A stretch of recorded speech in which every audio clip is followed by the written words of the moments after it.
You can see God in anything your reflections in. I can find God in anything I'm reflecting in. You can see God in anything your reflections in. I can find God in anything I'm reflecting in. You can see God in anything your reflections in. I can find God in anything I'm reflecting in. You can see God in anything your reflections in. I can find God in anything Some I'm people open reflecting up their in. eyes and see the world they know outside. I can close my eyes and see all that and way beyond. When these trials of life come heavy and these obstacles get hard, feeling like I need some answers, I just go and talk to God. I just go and talk to God when I'm looking for guidance. Need more insight, need vision, need direction when I'm blinded. Then I start that conversation with that voice I hear inside me. And the conversation starts with a voice inside that sounds just like me when I talk to God. See God in anything When I talk to God. find God in anything. When I talk to You God. can see God in anything. When I talk to I God. can find God in anything. When I talk to God. See God in anything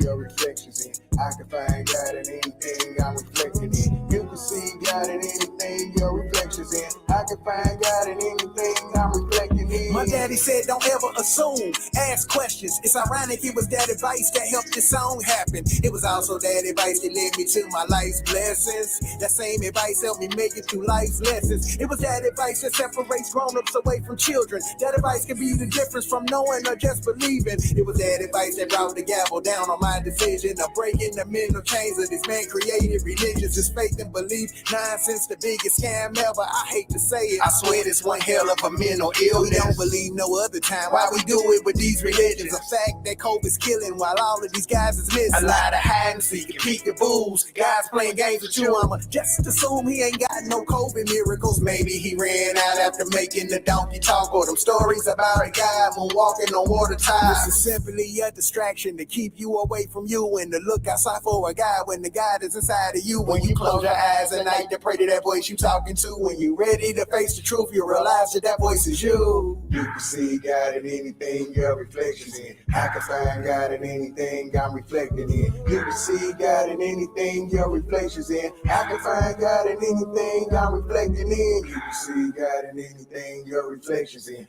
I can find God in anything I'm reflecting in. You can see God in anything your reflections in. I can find God in anything I'm reflecting in.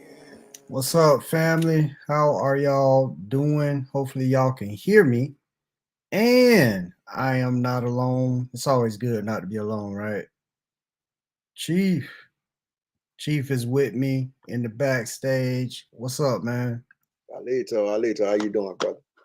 It's all good. It's all good. Just saying hey to the people. What's up? Peace, Joanne. Dewana is in here. Good evening. To the sister, Joe. What's up, Joe?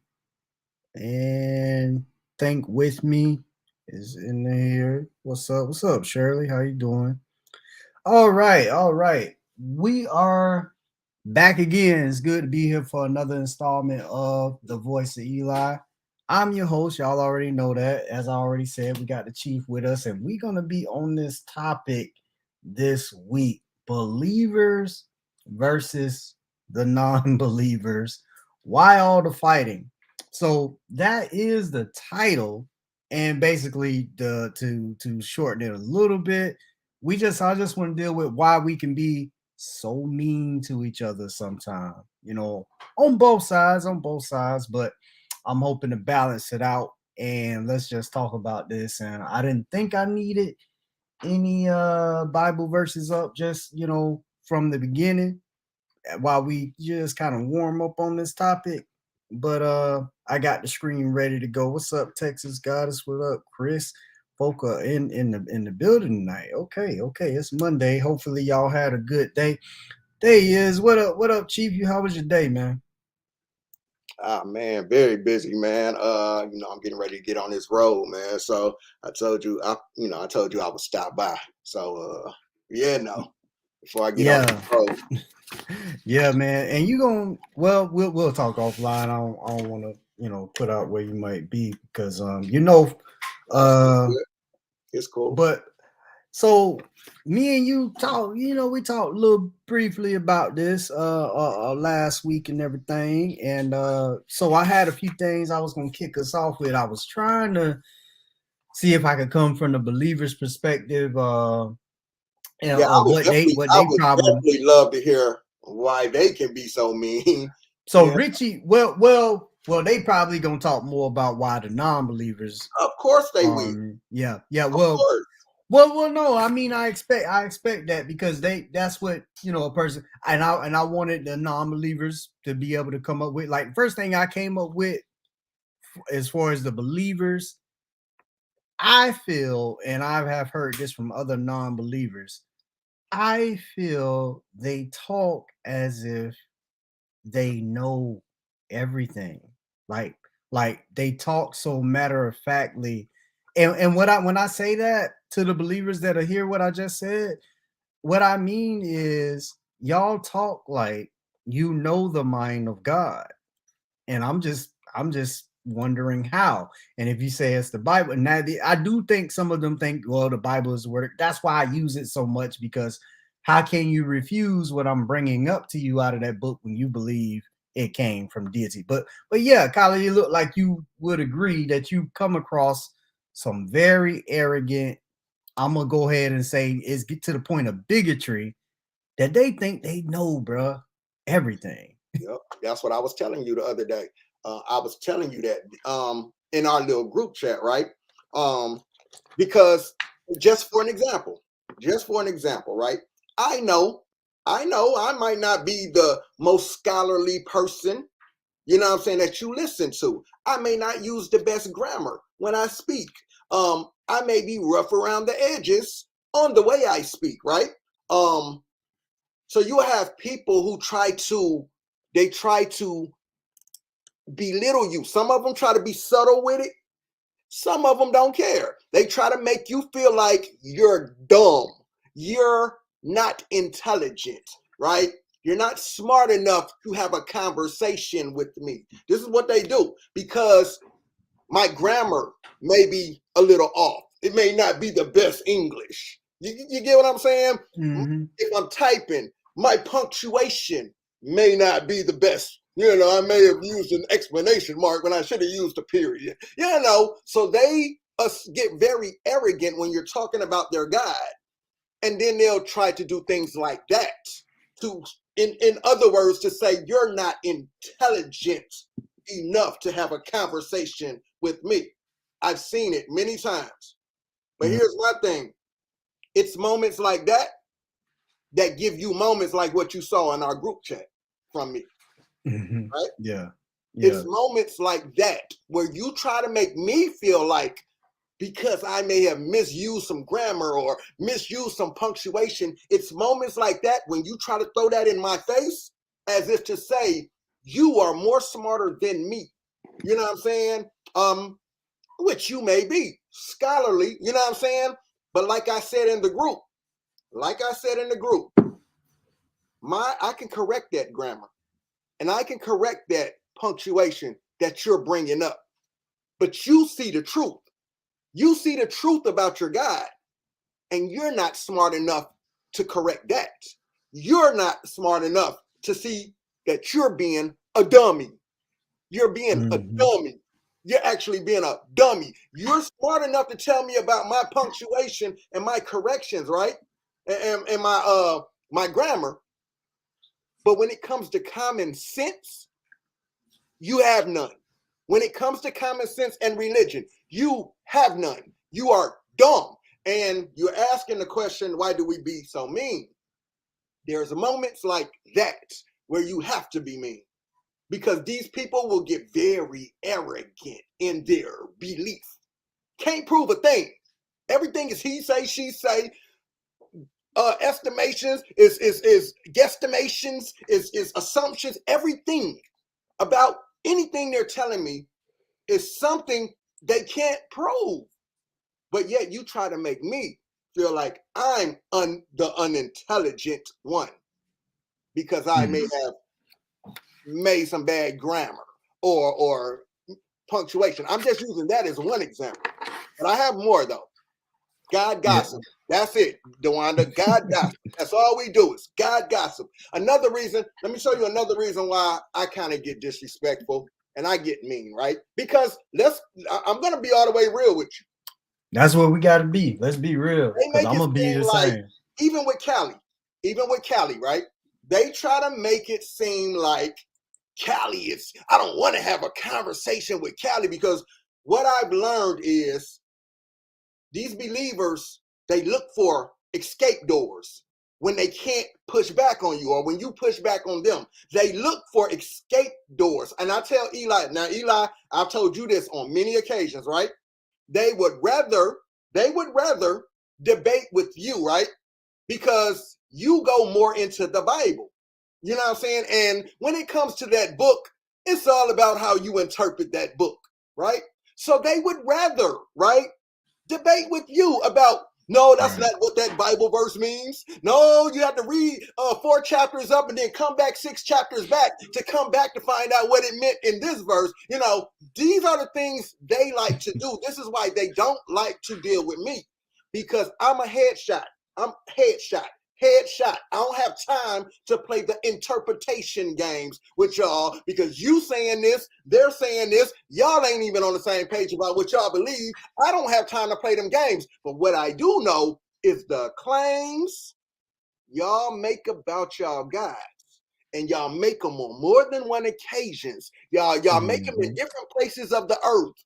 I listen to the claims. I don't pull these claims out the side of my neck. You guys give me the ammunition to tell you what you say about your God. Here's the problem. It's when I challenge what you say about your God. Then you get in your feelings, because now you can't prove that bullshit you just fed the world. You can't prove that BS that you just stood in a pulpit and people gave you money, because you're giving them a feel good. Let me interject right there, because that was one of the ones I felt like believers would bring against non-believers was, and I put it here as profanity is being rude. And let me say, since this is my show, I don't have a problem with what Kali just said, just in case there are believers that have issues with that. I want you to know, as a host, I don't have a problem. And that would be one of those back doors that I was telling you about. That would be one of those escape doors that I'm telling you about. Oh, I don't want to come on there. I don't want to. Look who he got on there. He can't even talk right. That would be an escape door that they would use to not come on to prove their God. And I'm gonna say that some of them believers. Look, let's just keep it all the way a buck, right? Y'all use y'all's language behind closed doors. Now I get why you may not want to come on here and you won't use that language. We don't expect you to be. You shouldn't be, because you're a believer. However, you're supposed to be out here evangelizing those of us who are not, those of us who have left it. Just because somebody used profanity, like Kali said, I do see that they use that in any. I think sometimes they'll take any opportunity if they've already been backed into a corner and you misspeak about just one little something that might not even be on the topic. It's like they will go off into a trail on that and try to highlight that just for the sake of an argument. And I'm just really not a person that's like that. I like to stick to the topic and stick to the issue. So yeah. No, I just want to put that in there. So I hope I ain't taking too far off track. Go right back in. No, you're right. Ahead. Now I want to ask you, is it okay? I have a short video that I did. Yeah, sure. Can I send it? Okay, I'm gonna screen share it to you right now. How do I screen share it? Oh, my bad. I ain't been on here in a little second, y'all. My bad. Now I want to show y'all this video, right? It's a little short video. It's short. Now I'm sending it to you, Eli. Now I want to. All right, let me add it to stream. Let me do it. Yeah, this way. You got it. Okay. Okay. You want full screen or you want us to stay? However you want to do it, brother. I'm gonna go to the bottom. Like I'm gonna do it like this. Okay, that's fine. Cool. And then I don't want to block nothing. Well, okay. I guess it's shared I guess it's on you to hit play, right? Oh, hit play. Okay, I got you. Peace, family. Check this out. I just wanted to do this public service announcement and let everybody know that bullying is not cool.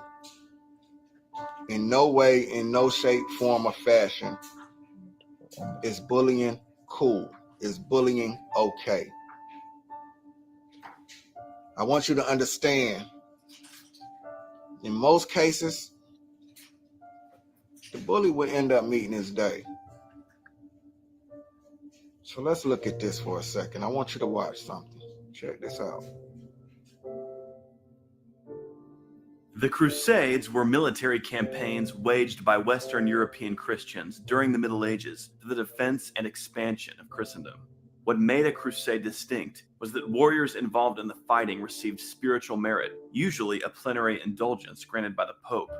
A crusade was considered by Western European Christians to be a holy act, an act of sacrifice and piety for the love of Christ. I'm tired of this church. Oh, hang on. I'm tired of this church. Oh, hang on. So check this out. I've been getting messages. I've been getting comments towards me. And this has been a while. You know, people have done this. Where they ask me, Kelly Williams, why are you trying to force your belief on people? Or why do you non-believers force your belief on people?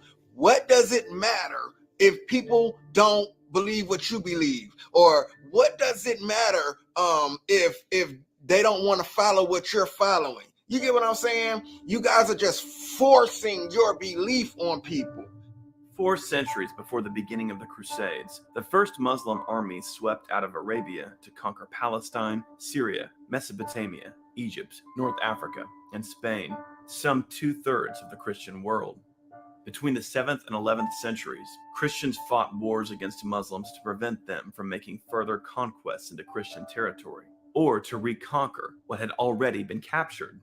In Spain, Christian kingdoms waged wars to recapture their homeland from the Arabs, while the Byzantine Empire in the east was engaged in centuries of war with the Muslims for control of Anatolia and other regions. In the 11th century, the Seljuk Turks, recent converts to Islam, swept through Syria and Palestine. In 1071, they defeated the Byzantines at the Battle of Manzikert, conquering almost all of Anatolia. In response, Pope Urban II called the First Crusade, asking knights from all over Europe to band together and push back the Seljuks. Over the 12th and 13th centuries, the popes called more crusades to the Holy Land and also called for crusades in Spain to help push back the Muslim powers. Crusades against Muslims were not called with the intention of converting them to Christianity. Rather, they were called to regain control of territory that had been previously Christian but had fallen to Muslim armies. Let's talk about why people aren't allowed to just believe what they want to believe, right? That's a good question. That's a very good question, right? This is what they ask me. This is what they ask me as a non-believer on why I don't just allow people to believe what they want to believe, right? Now, then they say we force our belief on people because we challenge their belief, because we challenge them to think. They consider this forcing our belief, right? Let's talk about forcing, right? Let's talk about why we do this, right? So check this out. We want to talk about forcing, right? I was forced to go to church. I was forced to believe in a God or a Jesus. I was forced to do this without ever having any verifiable evidence of a God or a Jesus. You get what I'm saying? I was forced to do this. Not only was I forced to do this, many of us were forced to do this. Religion. I didn't find this religion on my own.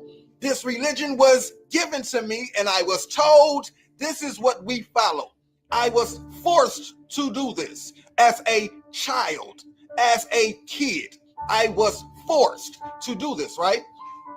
Many of us was forced the same exact way. Let's talk about force. Who's really forcing a belief? Who's really forcing a belief here? Let's talk more about force, right? Around the world, there was a crusade where they went around the world killing people to convert them to religion, to Christianity. This actually happened, right? Let's talk about force. Who's being forced? Jerusalem had been conquered by the Muslims in 637 and was considered particularly important to Western Christians since it was the site of Christ's crucifixion.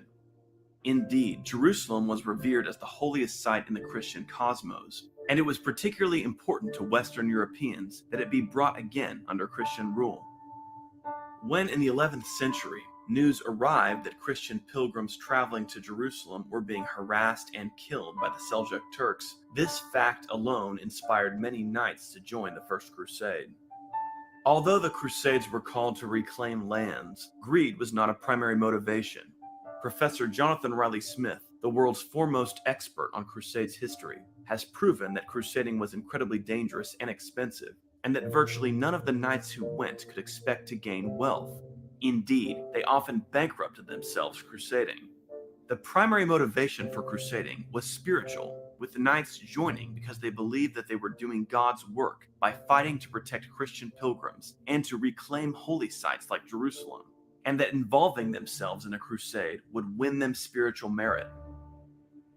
The Crusades to the Holy Land saw many failures but also many successes. The First Crusade and the Third Crusade, for example, were both very successful, though ultimately later, at the close of the 13th century, the last Crusader holdings in Syria and Palestine would be captured by the Muslim Mamluk Empire. However, the Crusades in Spain achieved lasting victory, with the whole of Spain being ultimately recaptured by the Christians. Later Crusades would also be called against the Ottoman Turks, such as the Crusade of Lepanto in 1571. This actually happened, right? Let's talk about force. Who's being forced?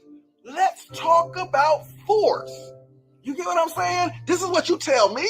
I'm forcing, or this is what you tell us non-believers, because we challenge you to think, because we challenge your beliefs that you as believers force on our children.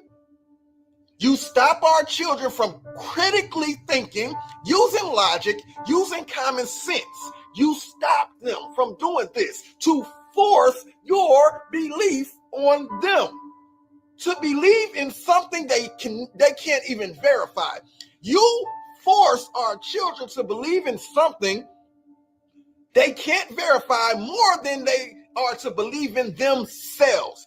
You tell me I force our beliefs because I teach my children or I teach our youth to believe in you, believe in yourself. This is forcing my belief to tell our youth to think, to ask questions. This is forcing. This is what you guys call forcing. Let's talk about bashing. You say we bash religion because we ask y'all to think, or because we call your book a fairy tale, or because we call these religions a fairy tale, because you can't prove your book. You call it bashing. You say we're bashing you because you teach our children to believe a book that can't be proven. You can't prove it. And when I ask you to prove it, you this is what we get. We get a bunch of back and forth, but you can't prove it. Now you tell me I'm bashing. Let's talk about bashing. We get judged. We get called the devil. Non-believers Christians call us the devil. Religious folks call us the devil. They tell us we're going to a hell. We're going to burn in eternity. They call us all kind of names. They cuss us out. Yes. They cuss us out. They call us names. They even attack us. They even give us death threats. Ask me how I know. Ask me how I know. Ask some of these other leaders how they know. You get what I'm saying? Ask me. We want to talk about bashing? You want to tell me I'm bashing your religion? But we're not going to address that, so you tell me I'm the same. Let me tell you what's going on. Religion has been the bully forever. Religion has been the bully around the world forever. People are still dying today in the name of religion. People are using religion to mentally manipulate the masses. People are using religion, the name of God, Jesus, whoever you follow, to do harm to other people. You tell me I'm forcing something. You tell me I'm bashing something. You don't speak on that, do you? This has been the bully. Religion has been the bully forever.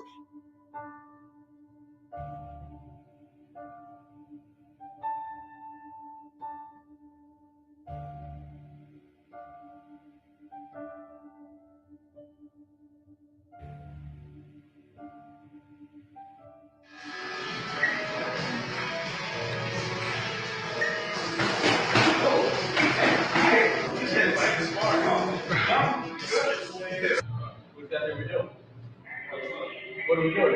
All right, what are we doing?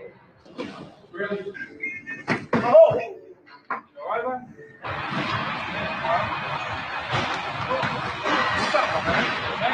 He doesn't even have his fucking gloves on yet, dude.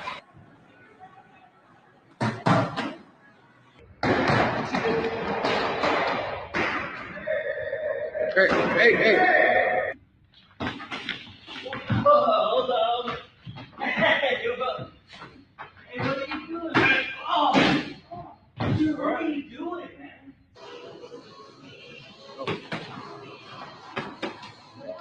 All right, man.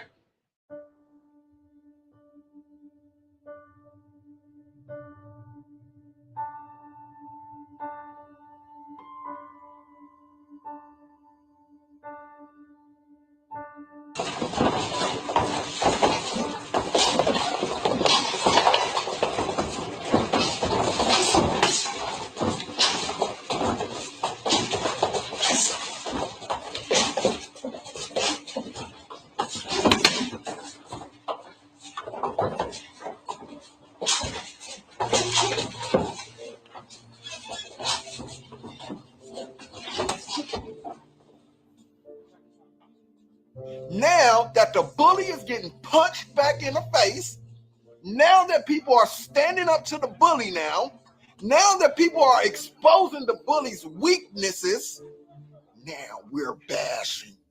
Now we're forcing our beliefs. It don't feel good when the bully gets punched back in the face, do it? It don't feel good when you stand up to that bully and that bully gets punched in the nose. That bully don't like that. Now the bully wants to cry victim.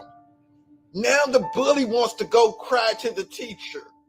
Now the bully wants to call the police. You get what I'm saying? Yeah, the bully has been bullying forever. Running through the neighborhoods, running through different neighborhoods all over the world, bullying people.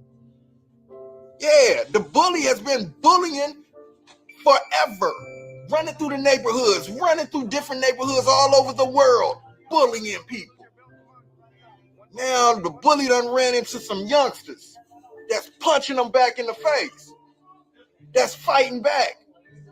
And now we're starting to find out the bully really can't fight. The bully is just big for no reason. Yeah, that's what's going on. The bully is getting punched back in the face, and the bully don't like it. Y'all can miss me with all that forcing our belief stuff. Let's really talk about forcing a belief. Let's really talk about bashing. Stop playing the games, man. Truth speaks. Free your mind. Free your mind. Truth speaks.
I'll stop it there. Hey, that's what's up, man.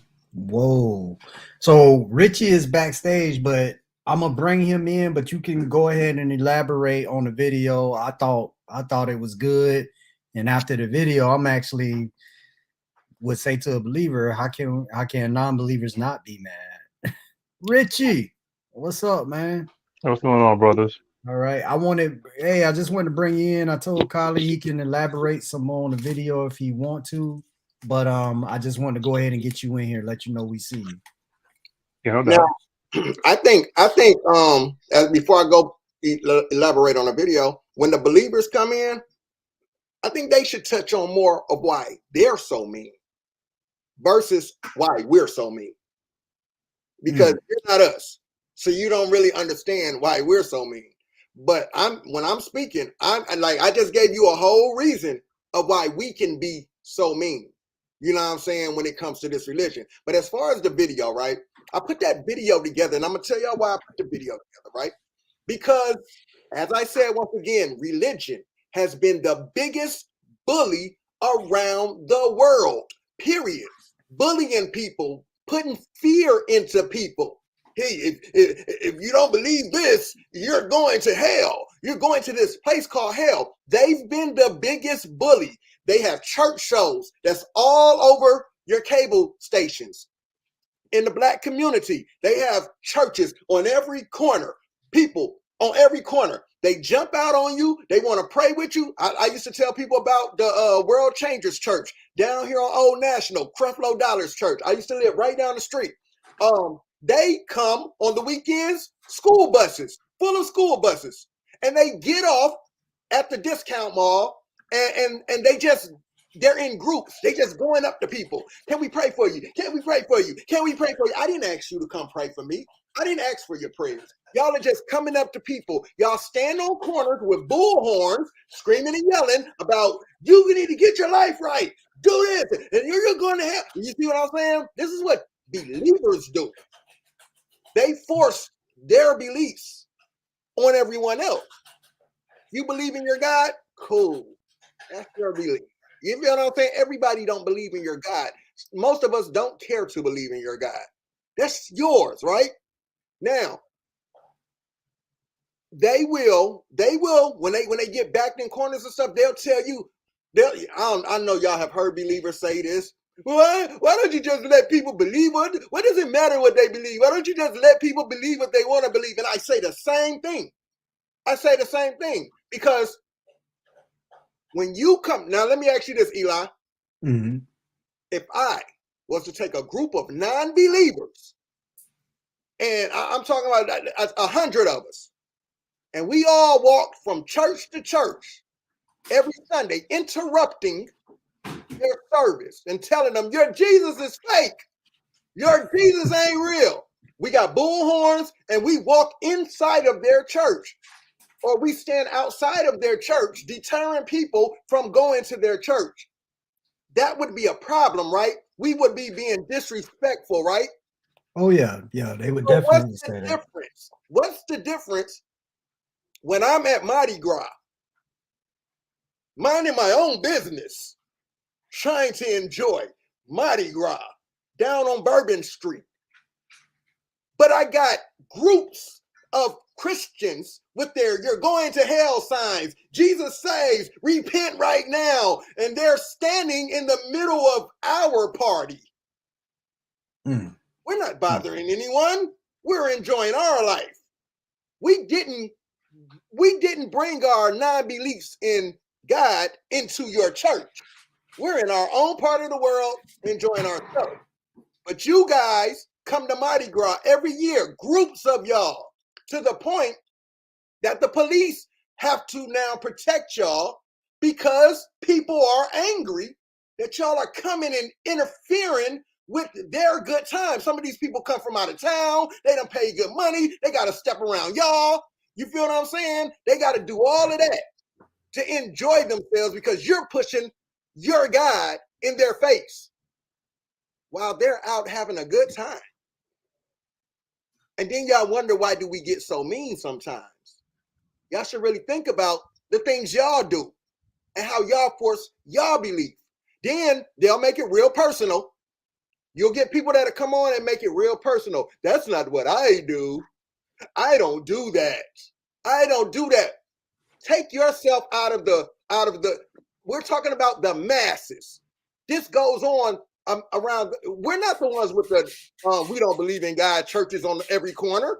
We're not the ones with the, we don't believe in God TV shows. We're not the ones with the bullhorns out there like, Jesus fake as hell. He fake. We're not the ones out there.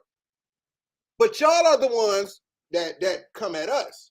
So I'm gonna let Richie jump on in and hey man, this is how it goes down. You gotta be, hey, if you can dish it out, you gotta be able to take that heat when you meet somebody like me who don't care nothing about your God at all.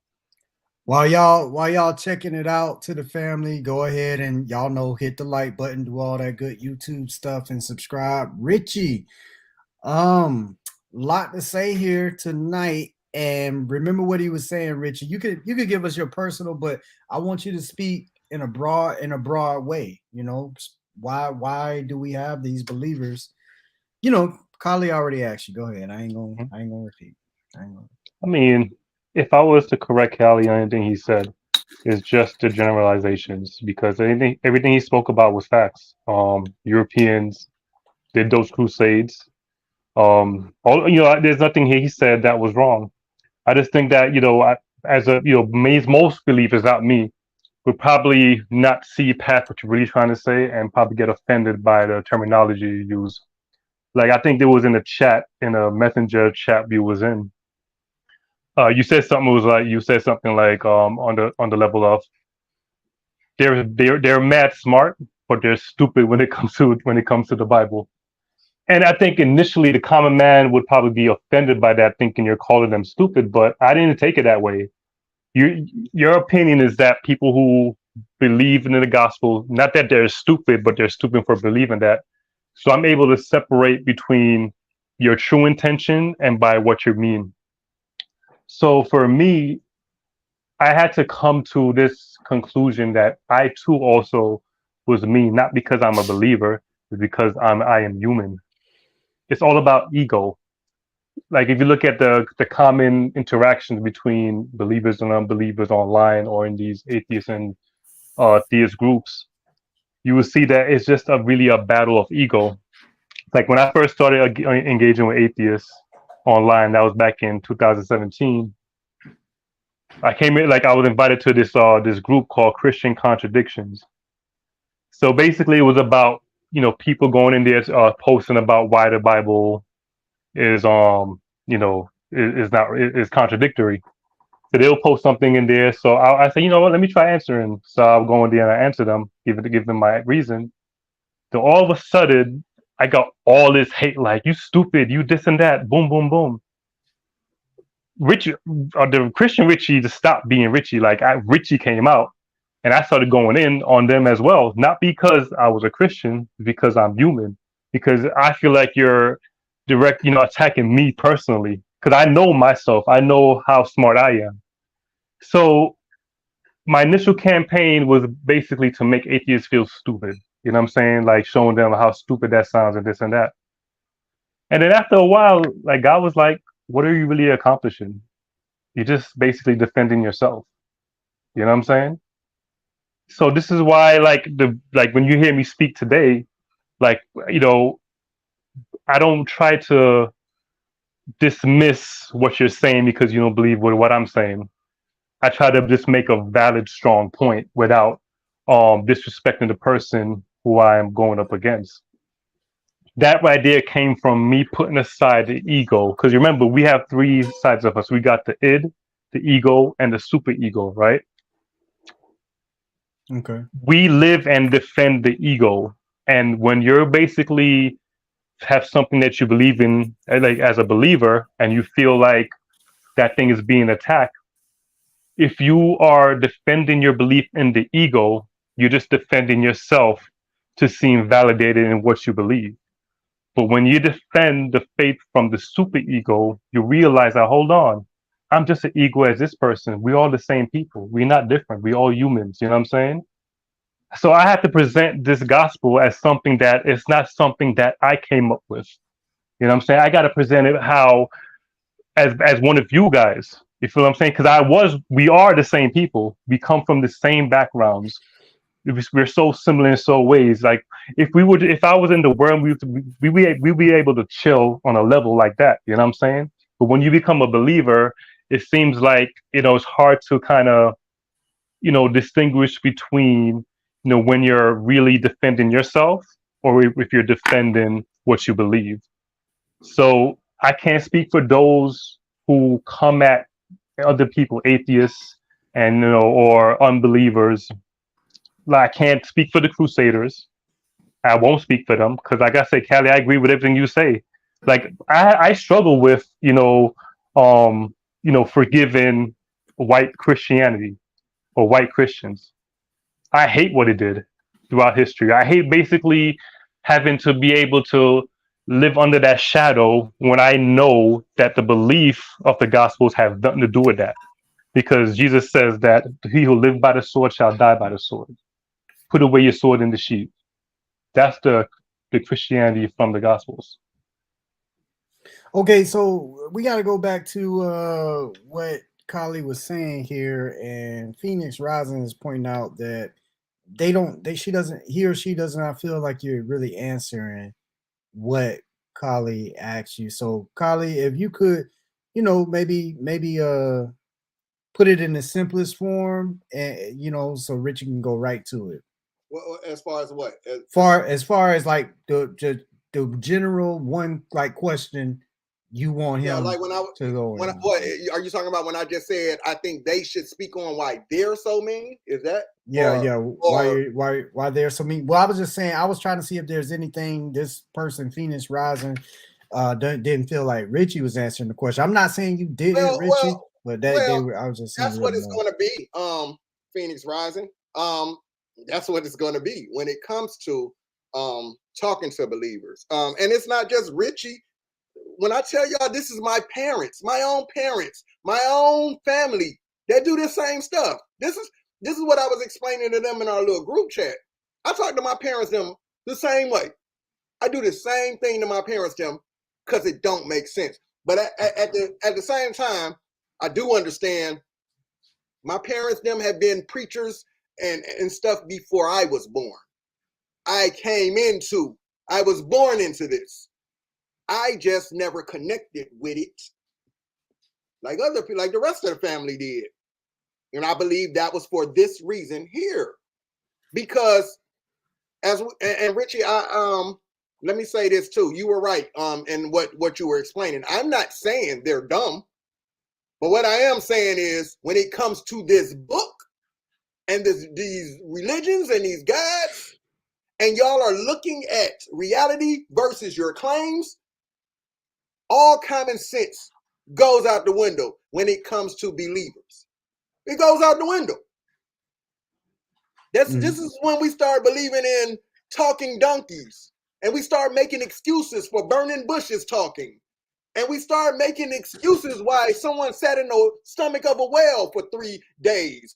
We make excuses for somebody splitting a whole body of water. Things we never seen in reality, but because some human told us to believe. A human told us. Humans told us to believe these things. It's possible. It could have happened. Anything could have happened. Dorothy could have clicked her heels 3 times for real, and that really happened, and she got back to Kansas. I mean, my thing is this. This is why they get so frustrated with us, because we push back. Now we're pushing back. Wait a minute. It's a bunch of feel-good stuff to say. Feel good. They trick themselves in the head, and then they push it out on the rest of the world. Nothing they tell us they can prove. Everything is imagination or assumptions, right? So this is why we can be so mean sometimes, because when you try to make it seem like you're just way more intelligent than me, but yet you're talking to me about a talking donkey. you could never play with my intelligence talking to me about a talking donkey. Okay. Well, Richie, you had said plenty in that last thing. I wanted to give you a time to speak back to what Kali was saying, but I also wanted to put this on the table for the believers because I have it up. We don't have to go to it, but they have a great commission because they do believe the Bible says what it says in Matthew 28:20 about going to all the world. And let's just say I pull 1 Peter 3. Be ready to give a answer for the reason of the hope that is within you. And it's supposed to be with meekness and fear. We don't always get the meekness and the respect if that's how you want to interpret that. But Richie, I want you to speak back to what Kali was saying. But I also, if you could, tell us how your Great Commission plays into what non-believers will say is pushing your religion on them. And I think that's what it is, but go ahead. To the last question first. If someone rejects, like you said, wipe the dust off your feet. There's nothing to force onto nobody. Okay. So do believers?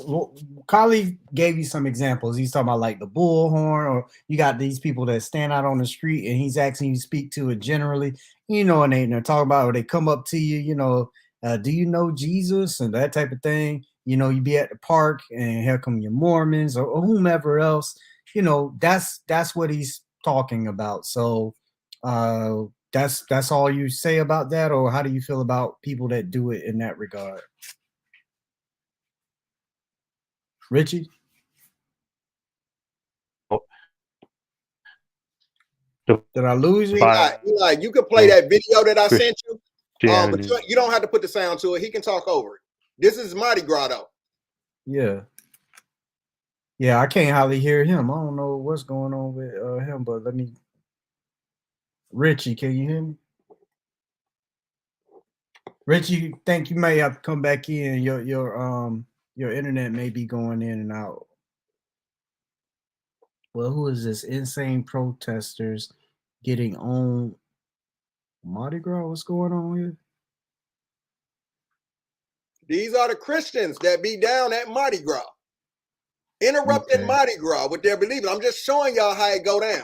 It gets worse than this. It's to the point. Oh, I see the Christian with the thing on his. Okay, the sign, God's judgment. Yeah. Those people don't want to hear about your God. You're coming into their party to tell them to force your belief of God on them. And this is why they treat you like they do when you get there. To the point now, the police are starting to have to protect these people. Because we don't want to, we're trying to enjoy our life. We don't want to live in fear like y'all are of your God and your devil. But this is y'all coming into our area of enjoying life to tell us about your God, your religious Freddy Krueger that you're scared of. We're grown-ups. We out here kicking it. But if we was to take all of those people and walk into your church, then we would be being disrespectful, right?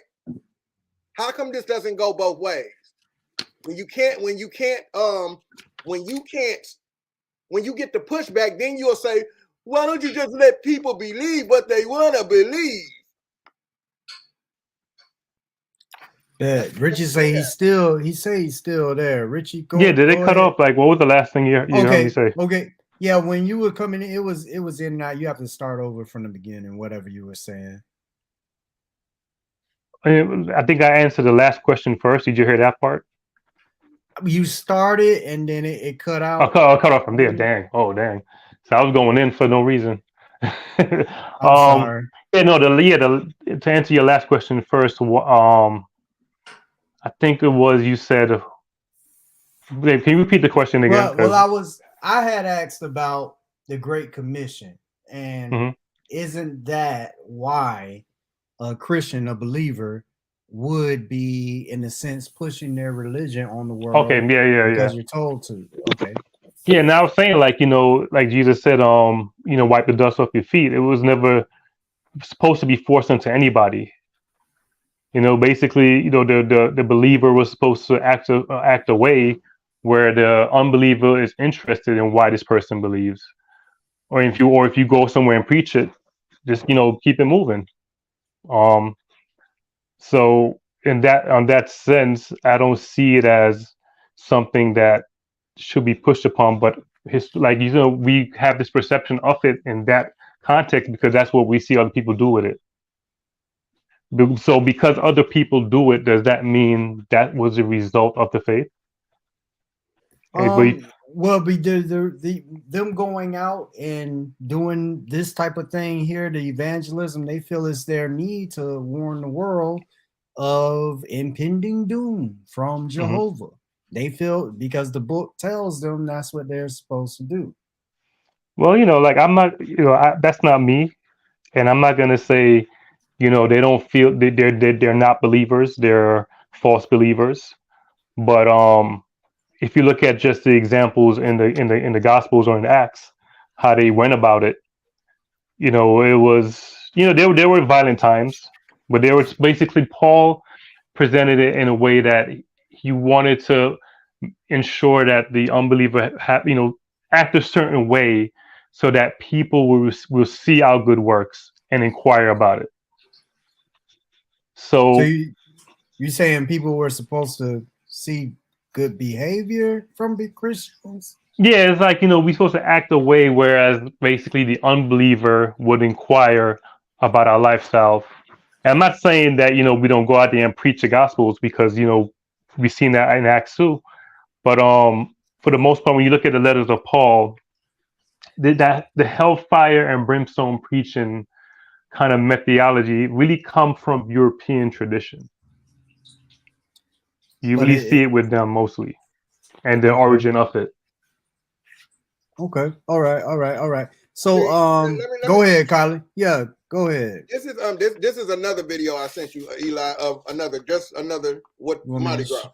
Share this one. Here, I'll share it. And I'm showing this because I actually witnessed this. This type of stuff. And all I'm saying though is y'all wonder why we're so mean to y'all sometimes. It'd be things like this. And like I said, this is what they'll do. They'll speak for themselves, right? They'll come on and say, well, I don't do this. I don't do that, but you're not the masses. You're the very almost non-existent percent of people who don't do it. You get what I'm saying? But the masses do. This is why we have your TV shows. This is why we have y'all standing on the corners screaming, you may not do this, but it goes on. Now, if we was to take, how many atheist shows do you see where we're telling the people that we don't believe in your God versus how many Christian shows we see of you telling us we're going to hell? If we were to take, how many atheists do you see standing on corners telling you Jesus is fake versus how many people is standing on corners telling us we're going to hell if we don't believe in your God? You see what I'm saying? You may not do it, but your masses do it. The masses of y'all do it. So in this example right here, like you see in this thing right here as being hateful.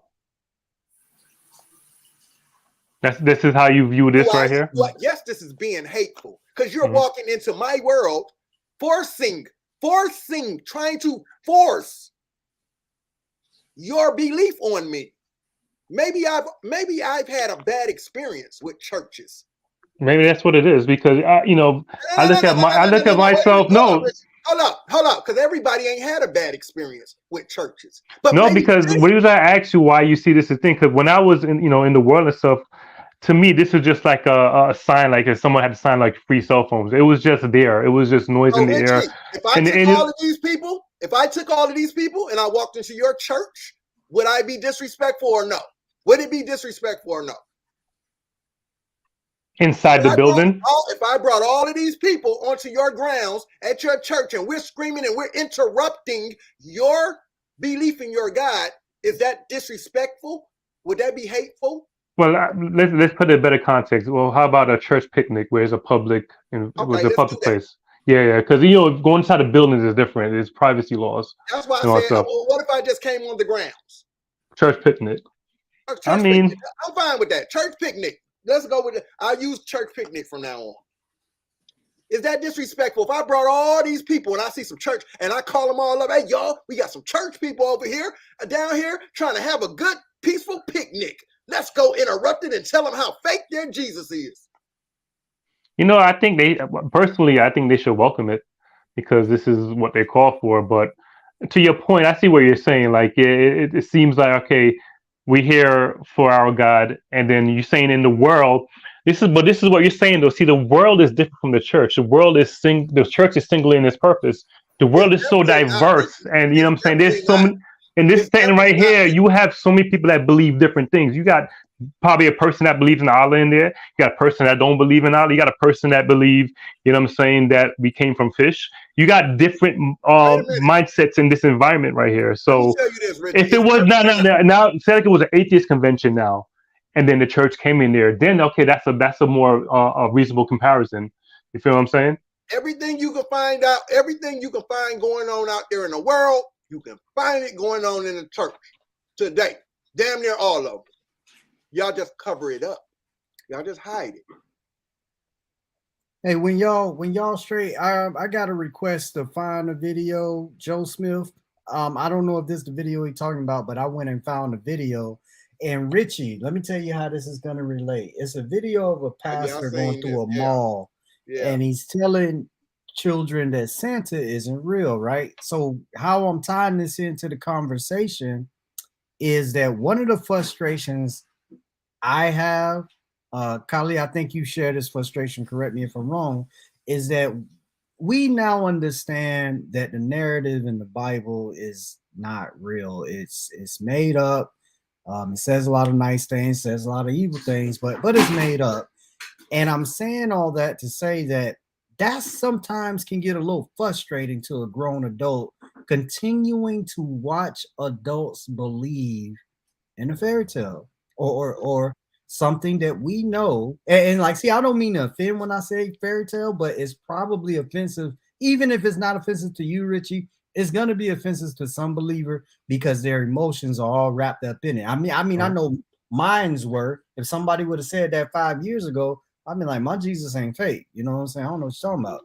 However, I'm putting all this in there. So as I go to the video, I want you to be thinking about some of them frustration. This pastor probably has a frustration that there are kids that believe that Santa is real and blessing them with gifts.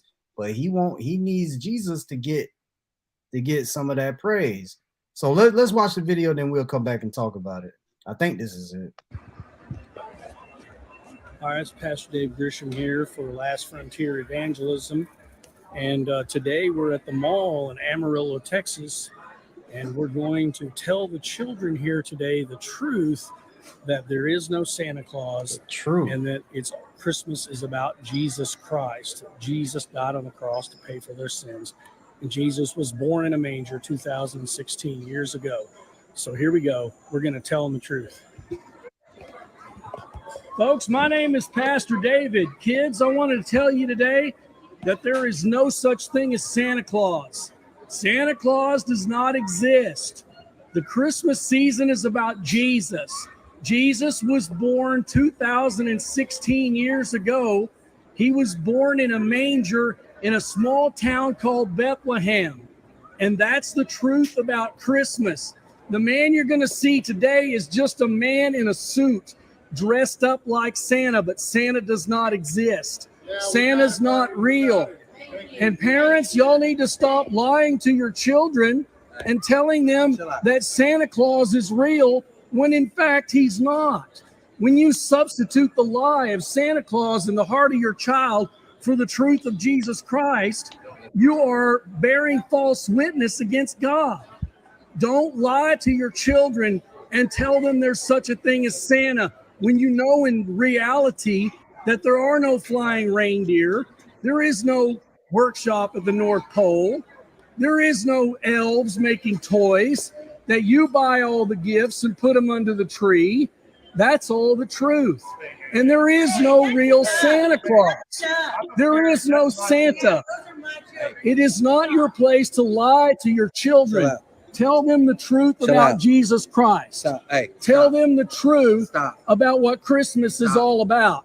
That it's about Jesus and it's not about Santa Claus. There is no Santa Claus. There is no Santa Claus. It's about Jesus. Tell them the truth. Yes, we do. Tell them the truth. Go on. Sir, don't put your hands on Then me. go on. Quit Put your talking this hands- mess. You understand me? Keep your Now hands to yourself. I got my kids over there. We don't need you coming over here blabbing whatever the hell you blabbing. I'm So telling go them the on. truth that there Go. is no Santa Now, Claus. go. I'm not leaving. I'm not leaving. You need to keep your hands to yourself, sir, and don't put your hands on people. That's Then don't assault. come over here talking your mess. And don't come over here and tell your children the truth that there is no Santa Claus. That's not your decision for me to tell my kids what's the truth and what's not. The truth is there is no Santa Claus. Okay. There is no Santa, and That's fine. And Christmas the is parents- about Jesus. And the parents are all right with that. The parents are all right with lying to their kids. Yeah. Not your decision to make. That's a sin. It's a sin in the eyes of God. What you're Kids, doing there is no a sin. Santa. There is a Santa's not Santa. real. Your There is a parents are Santa. lying to you. Don't believe it. There is a Santa. Y'all have a nice day. Whoa. Whoa. Whoa, whoa, whoa, whoa, whoa. So there's no such thing as flying reindeer.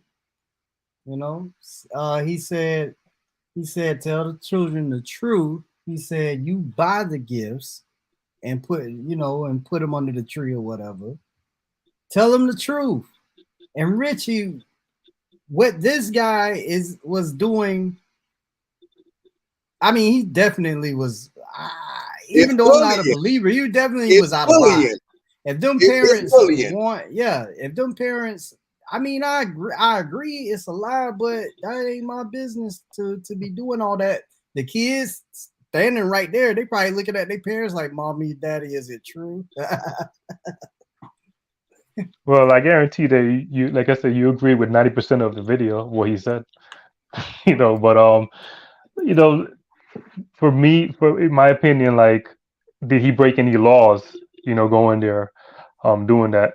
We're not asking that question. Not really just To see if it was something that to see reason why I said that, to see if it was something that Christ allowed. Because you know that no laws when they came to Mardi Gras. Yeah. No, but if it's something that, like, if this is what the Holy Spirit does to a person. Now, like what you see in the video, this is this man's conviction. You feel what I'm saying? Like, for me personally, if I wanted to do an outreach to the mall, I would have my own booth set up, so you either could come to my booth or not. You know what I'm saying? But I mean, I get what you're saying. Like, yeah, that I wouldn't do that. That's just messed up. Going there. You speak to people on privately, but guess what?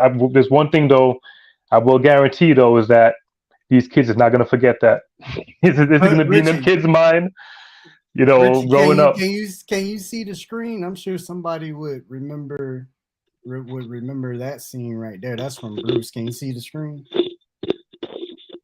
Yeah, but like, Imagine I see what walking in a Sunday school telling kids Jesus ain't real. Yeah, but like, for us, it's not a threat because Christian picnic. it's not a threat for us because, unlike Santa Claus is not going to reveal himself. We want people to be Christians, not because we bully you to be Christians. We want you to be a Christian because you want you to have evidence for yourself. You feel what I'm saying? So if you're a Christian because of me or because of what I believe, get away. I don't want you around me if you like that. You feel what I'm saying? Well, Richie, you said before, remember what you said about seeing, the Christians' good works. There was supposed to be some people that would desire to be a Christian because of what you do. Mm-hmm. Yeah, definitely. And because of how you act, supposed to act. Yeah, definitely. Right. Okay. I just wanted to make sure you were still on board with that. It was something somebody. Yeah, definitely. Said. I'm not defending this guy in the mall.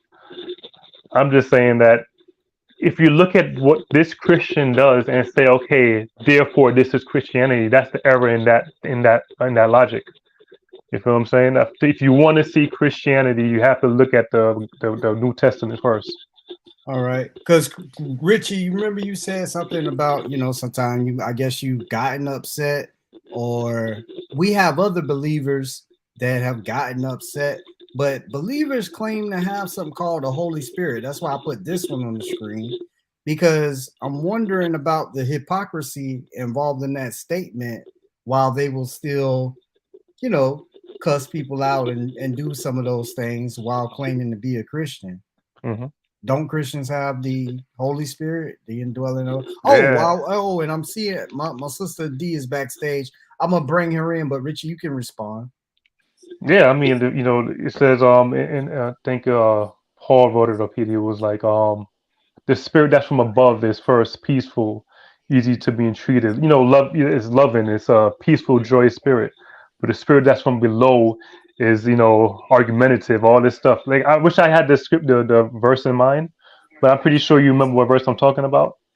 It talks about the fruits of the spirit and how a person with the spirit, you Galatians. know, I hear an echo. Let me. I'm not sure. That must be on your side. Let me. But when you hear a Christian curse you out or whatever, that just shows you that that person is still human. Okay. Is somebody? You got corded headphones? Richie, Huh. you got corded headphones? Yeah. Oh, because I don't know if it's something on the cord. It was like we could hear the fumbling around or something like that. Okay. It's coming through the speaker. Okay. All right. All right. That is good. Dewana is with us in the back. D. Hey, good evening, everybody. That was me that had the echo, so I apologize. That wasn't Oh, Richie. okay. That was me. I was listening on my laptop. So I just had a question for Richie. In the two videos that was shown, the one he just showed with the kids in the mall, and then the one that Callie had shown where they were at the Mardi Gras, it really doesn't matter of the location or whether it's outside a picnic or whatever, it's still the same. Do you feel that it's the same thing, that it's disrespectful on both sides?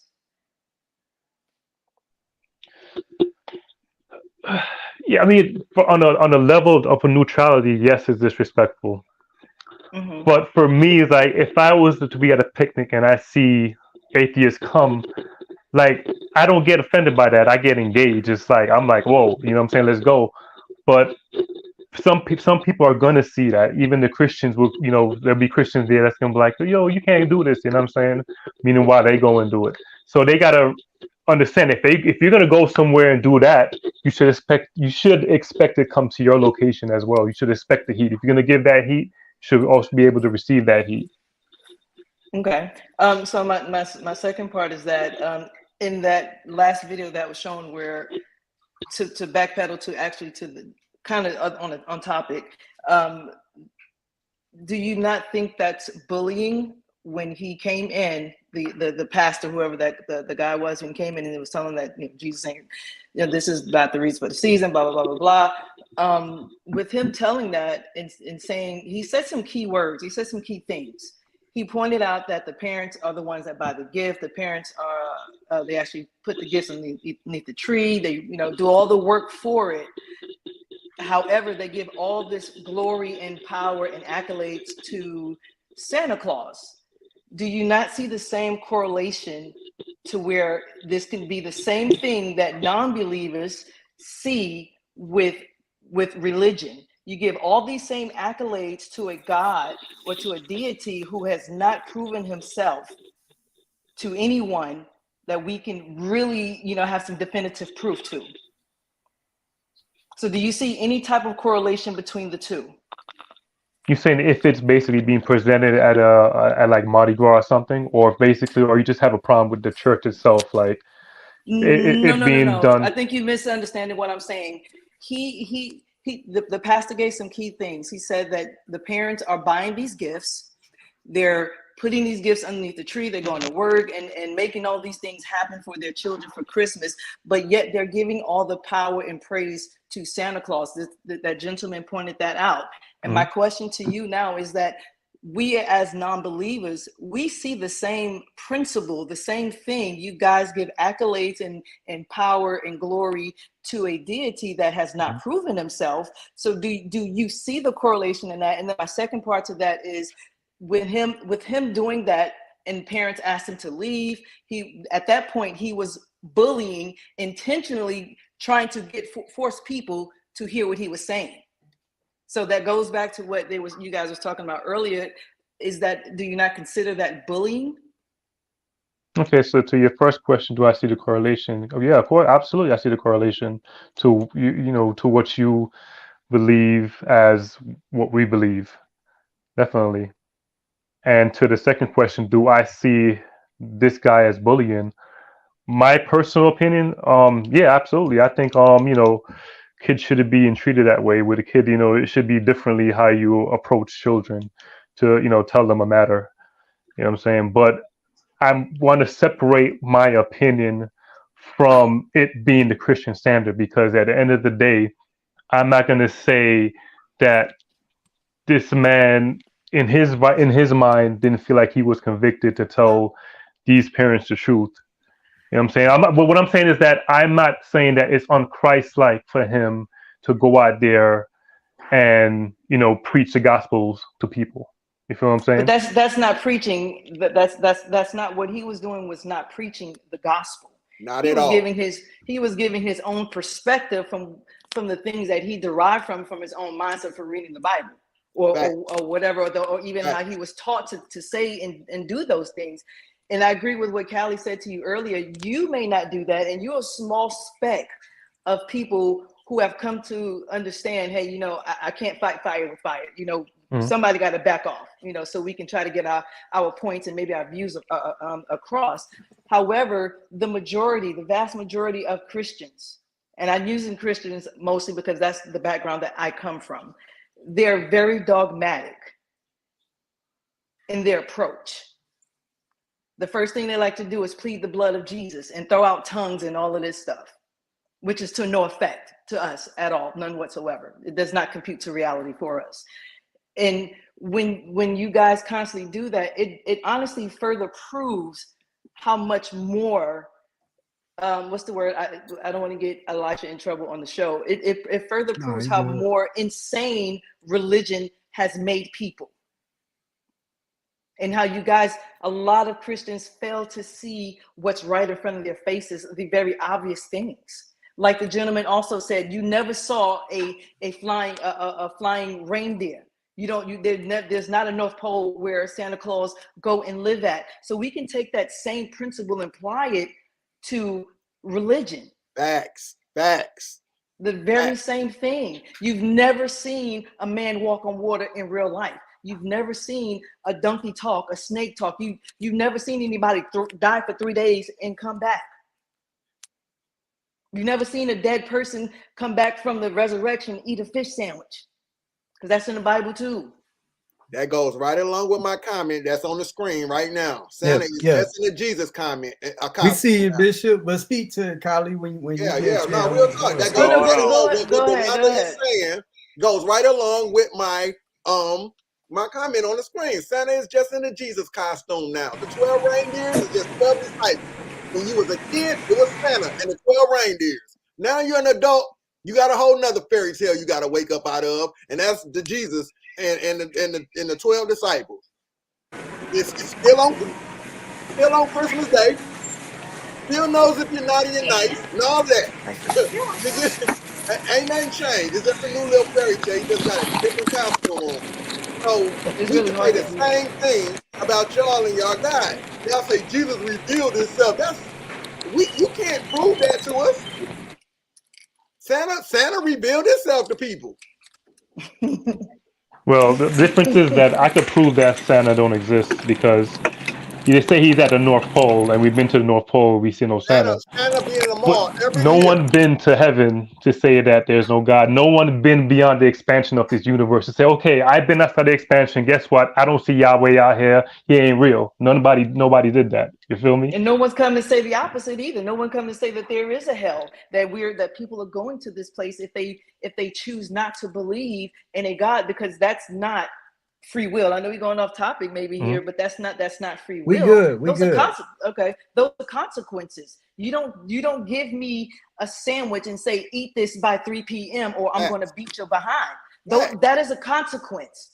If I don't do this, then this will happen to me. Those are consequences. That's not saying give me a sandwich, say do what you want with it. If you eat on it, you eat it. If you throw it in the trash, you throw it in the trash. You piss on it, whatever. It's yours to do whatever you want without consequences.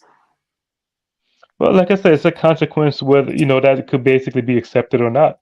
You know what I'm saying? To say that, okay, you know what, people shouldn't tell us about a reality of hell.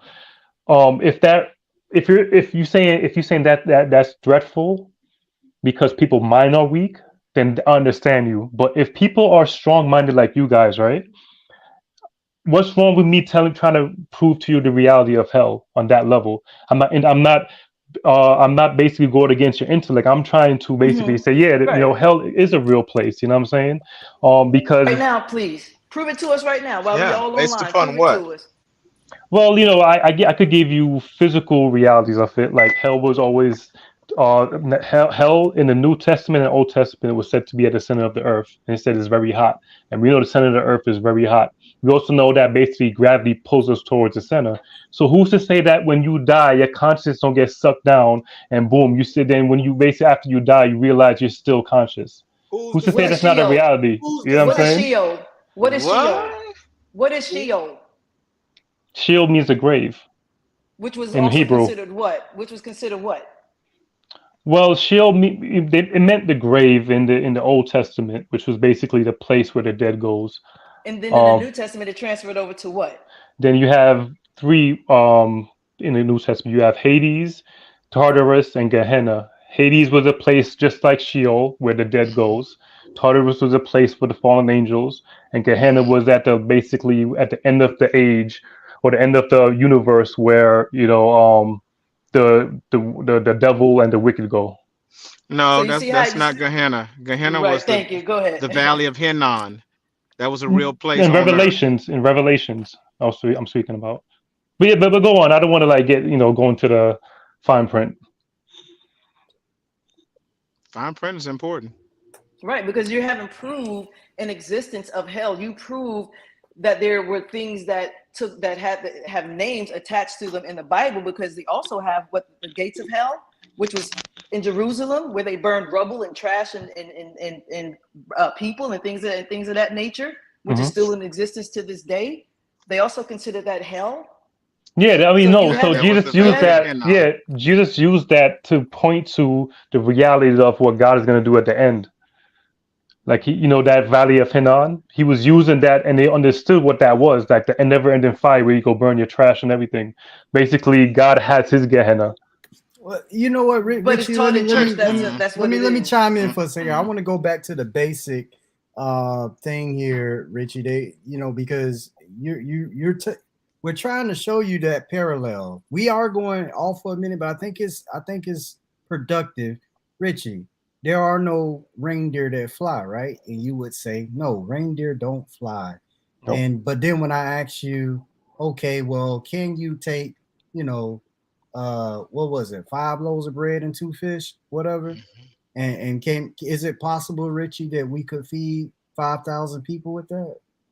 I mean, so you're probably gonna say no, right? But you're gonna say, if you're Jesus, of course, Jesus, just like if there was a Santa Claus, I guess I would have, my mansion, my car, and all my other stuff, right? If there was a Santa Claus, right? Yeah, but then we get to the metaphysical reality of saying that if the programmer programmed the program, and he went inside the program, hold on. Like I said, if a programmer made a program and he entered into the program, should that programmer have the ability to code it the way he see fit? Like I said, it's not proof. but it's a logical concept. Richie, I'm gonna just tell you, I'm too dumb to understand that one. So just no, basically saying when I say is Jesus, like I'm saying because Jesus is the creator of the universe. So it's like that concept of logic is there if you basically to at least imagine as if we are created. Because basically what we do know collectively as right now as we speak, nobody knows what exists outside the expansion, right? But nobody knows. But the believers, that's what we're talking about tonight. The bigotry is that the believers talk as if you do. You like you just said before that nobody's been, or we could go to the North Pole and we know ain't no Santa Claus up there. Okay, all right. But believers talk as if hell is a real place.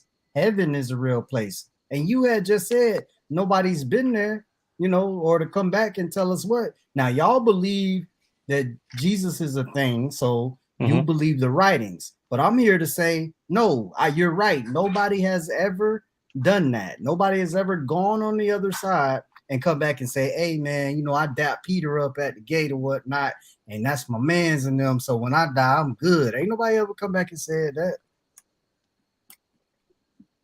So I mean, we have this show, The Voice of Eli, and this show is about talking about these topics. So it's not okay. If I ask you today, how many times did someone preach to you? Well, what would you guys say? Preach to me? You mean? Yeah, like share the gospel with you. No, just in today, like before you got on the show. Oh, I hear it at work, man. So I make sure nobody tried to. Oh my God. I make sure nobody tried to, because I honestly don't want to hear it, because it's I grew up in church. I've seen it all my life, and it just doesn't compute to reality.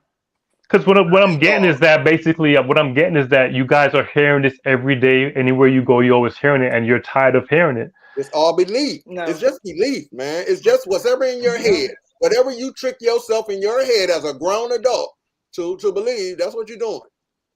Yeah, but I'm not tired of hearing it. It doesn't frustrate me to hear it or anything of that nature. People can talk about it all day. I think the problem is that you have a problem with people believing it. No, that's the real problem. I have a problem with it being forced on children, making them believe in some shit outside of them versus believing in themselves, believing in critical thinking, reasoning, common sense. I have a problem with that. You grown adults, you believe what you want to believe, but it's forced on children. So then you just had a guy with the Santa Claus. Then you saying that he shouldn't go there and tell the children that. So how that makes you different from him then? He shouldn't. I don't. You know what? Either one. But did you see what he said about? He said children, right? And that's the comparison this guy did. He went to the children. So how did that make you different from him?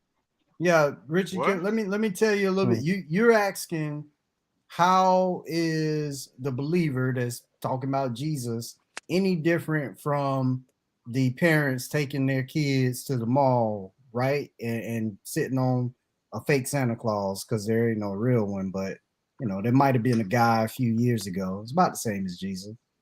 That's what you're talking about though, right, Richie? Richie? Yeah. Did I lose you again? Yeah, okay. So number one, Santa Claus ain't got no heaven or hell. I think people would much rather have a lump of coal than a burn for all eternity. Give me a lump of coal any day over burning for eternity, bro, in hell. And then heaven is a lot better than having a nice gift, but I'll settle for that too.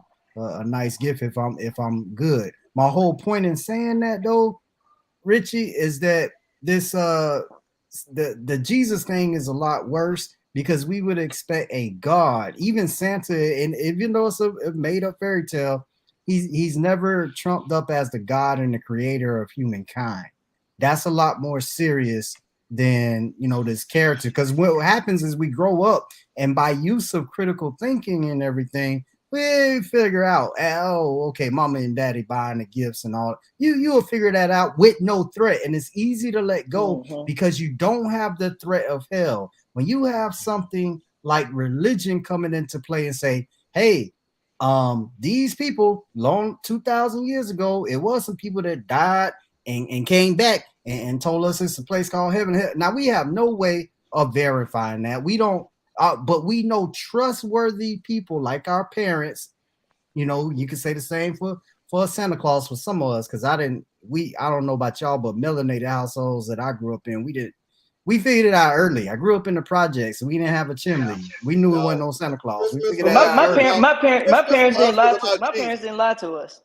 Yeah, we that don't believe too. in Santa, but they put Jesus in that place. But Jesus was there. So I'm saying, Richie, it's more detrimental because it's psychologically it seems to be damaging. I predict, and I think some of them on the panel would agree, that at least 10 years from now, probably sooner, it's gonna be a diagnosis for this crowd, because if people out there doing things, talking about they hear voices.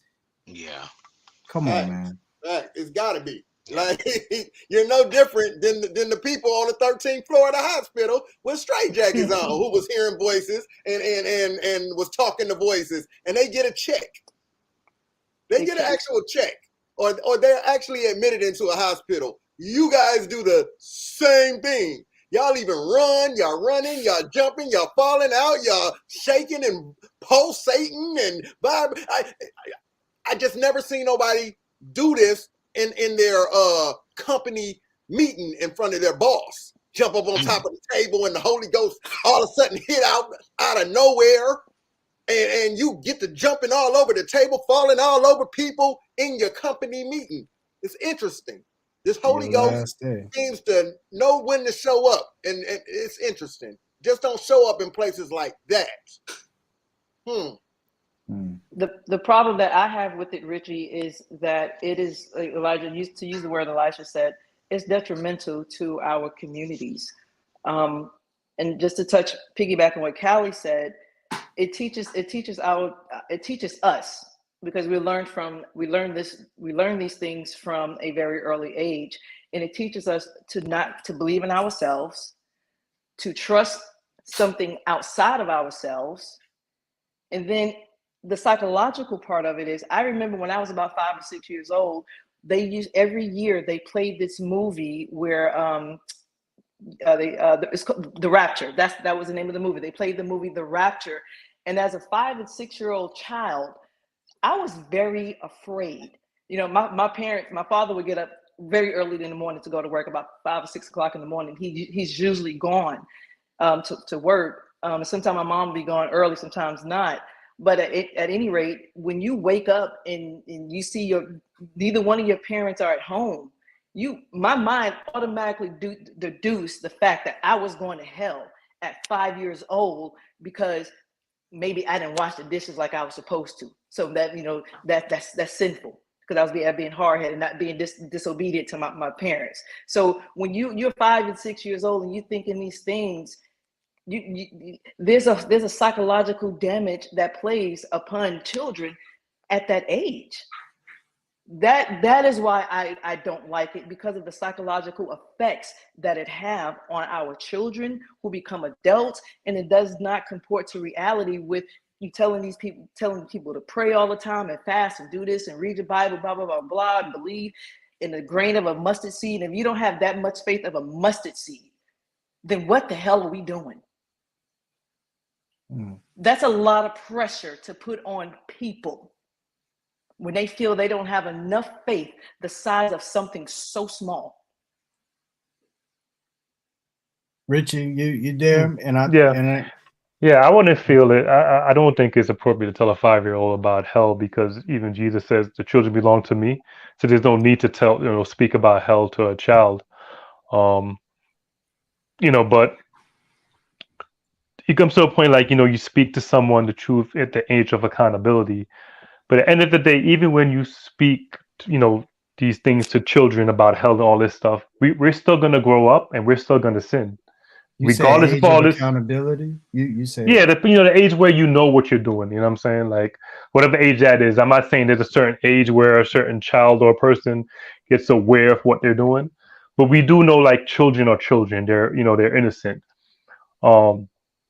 But we all grow up. We still sin and stuff like that. So it comes to a point where your adult mind is gonna have to wrestle whether you believe in this or not. So I don't think it's it's wrong to say that we shouldn't, teach our children about Jesus, because if you look at it, we told, to take praise out to schools. And I don't know what y'all see today, but when I see these kids in schools these days, they're damaged. These kids are damaged. We didn't give them Jesus, and these kids are coming up damaged. I'm just saying, Are you the saying that's got reality something is to do with prayer? no. That's all I'm saying. All I'm saying is What that are you saying? this day and age, these children don't even know if they're male or female anymore. You see what I'm saying? We're pushing that on them, and then guess what? Hold on. We're pushing that on them. Context. We're pushing gender neutrality on our children. But I don't see y'all ringing the bells like we shouldn't do that. You know what I'm saying? We talk about that too. We ring the bells on that absolutely. too. We don't. Absolutely. So let's ring it together then. Let's ring it together. We don't agree with that. Christian, non-Christian. Let's ring it together. Yeah. We could. I don't even think that's an issue. 100. We could come together on things. We just that this is what we talking about tonight. This is my area of expertise when you deal with the Christianity and all that, not necessarily those type issues. But I can say, Richie, if believers come up with something and it's a good cause, I'm gonna be right there. Now they may not always be with me because I'm a non-believer, and there are things that prohibit some people from even talking to me at the moment. Some people have excommunicated me. So but nah, Richie, I respect you. I see that when we have a cause going on, you one of the few believers that'll be there. That's what's up. But one thing I want to say about the cause too, and this is why I may see where the conflict comes between believers and non-believers. We're gonna say, okay, let's basically, go out here and not push this upon our children. We're gonna be like, yeah, let's do this. Then I go, yeah, let's put away porn. You're gonna be like, whoa, hold on. But it's a see if But you're talking about the age accountability at this point. If somebody's over a certain age and they watching porn, especially if they're grown, what they got to do with anything? That's the best way to teach their is own personal pleasure. That ain't got nothing to do with that. What does that have to do with anything? But that's the thing. That's what the Christian believes. Where when it comes to corruption in the mind, it comes from sin. So, but they don't want to deal with these pastors that's out there doing the same corruption in church with their members, male or female. They should. The church and it's being swept under the rug. One thing I would say I agree with everybody in this panel is when you say the majority of Christians are this and that, that is a sad reality these days, where basically it's hard to find some Christian way you trust, and it's sad. It's a sad reality in this country. I'm not going to speak Christians worldwide, but in this country, it's really hard to find that, and I will agree with that. Well, I want to bring it back to why there may be times where being mean can be warranted, and that kind of struck me. I remember when me and Kali were talking about it, and I want to come back to what's perceived as the bigotry of some believers. I don't know if Richie, if you've ever heard like a Christian talking and said, even within yourself, they probably should have said that, or that was mean, what they said to the unbeliever. But the Christians, again, have spoken to the non-believers as if they know. And then they'll have things like logical fallacies. Like people will say, oh, well, you can't prove there is not a God, as if that wins their argument for their being. Or the Christian, like they say silly things like that. And so I can see how the non-believer can get upset, right? And we don't have, at least I don't have like some code. I think on the last show somebody asked me if I still sin, and I said no. What is that? So no, I can say whatever the hell I want to say and blah blah blah whatever.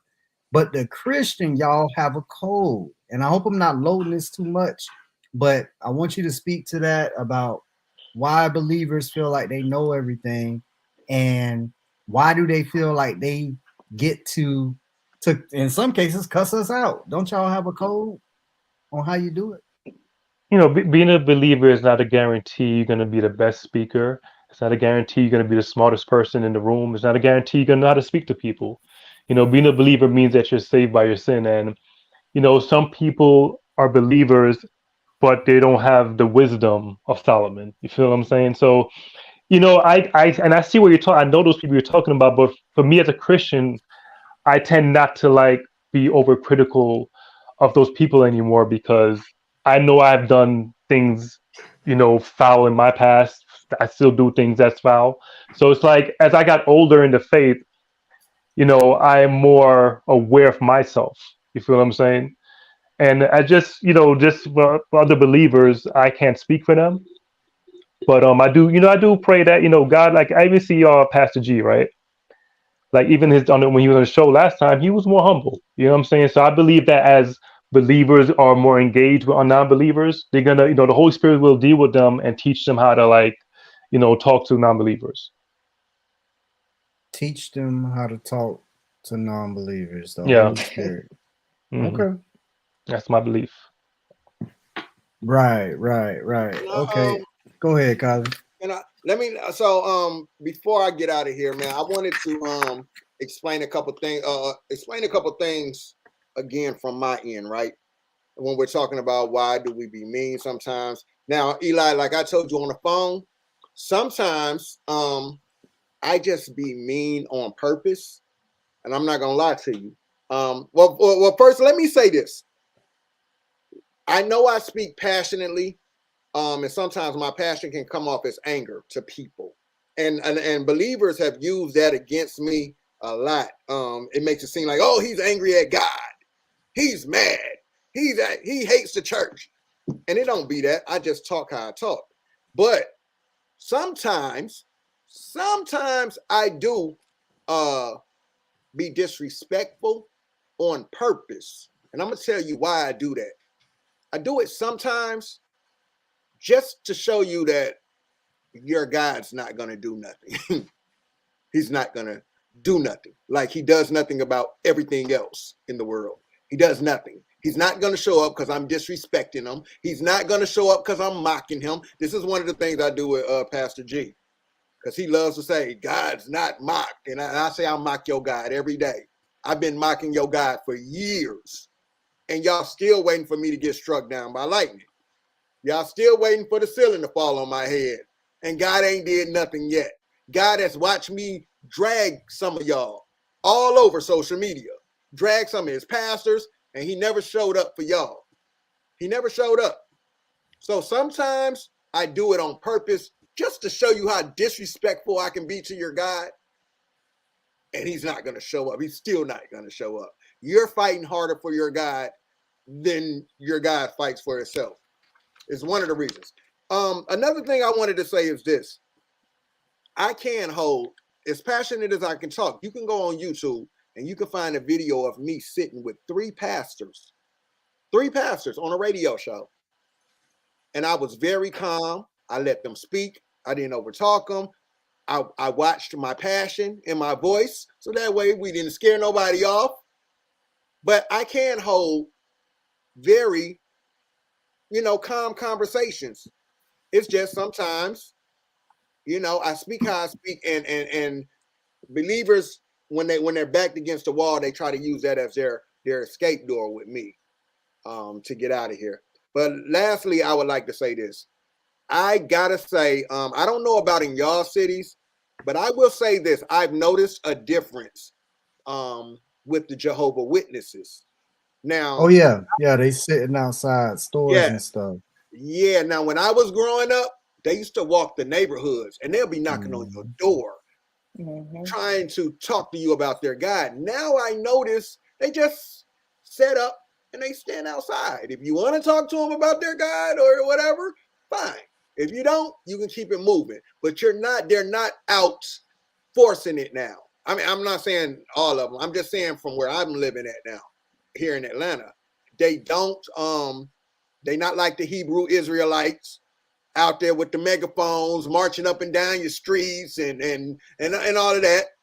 They sit there nice and quiet and hey, they sit there, stand up, and I respect that. That I gotta say I respect, because you're not forcing your belief. And if I decide I want to have a conversation with you, I might stroll over just to have a conversation with you, just to see what you're going to tell me, or just to see if I want to be interested in your Jehovah. but I respect that way more than how they used to move around. I just wanted to throw that in. No, I bet that up. And I'm gonna say this, and then I don't want you to go just yet. When you do go, I want you to go out properly. I want Joe Smith to know what I was saying when that whole LBGTQ thing came up. He had said this.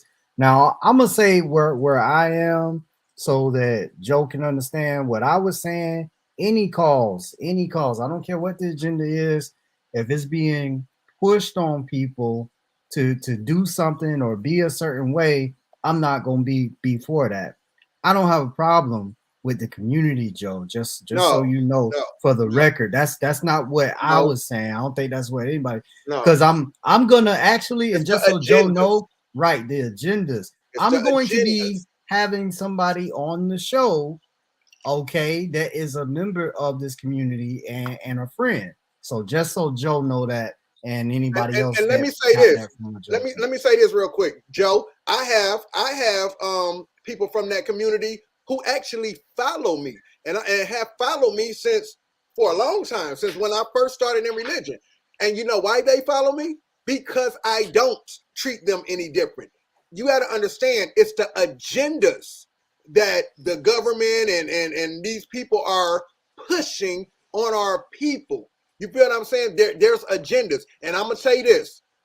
You even have people in that community who don't agree with the agendas. So if they don't agree with the agendas, the same way I don't agree with the agendas, that's what we're talking about. Yeah, and he has said, and it may be a delay.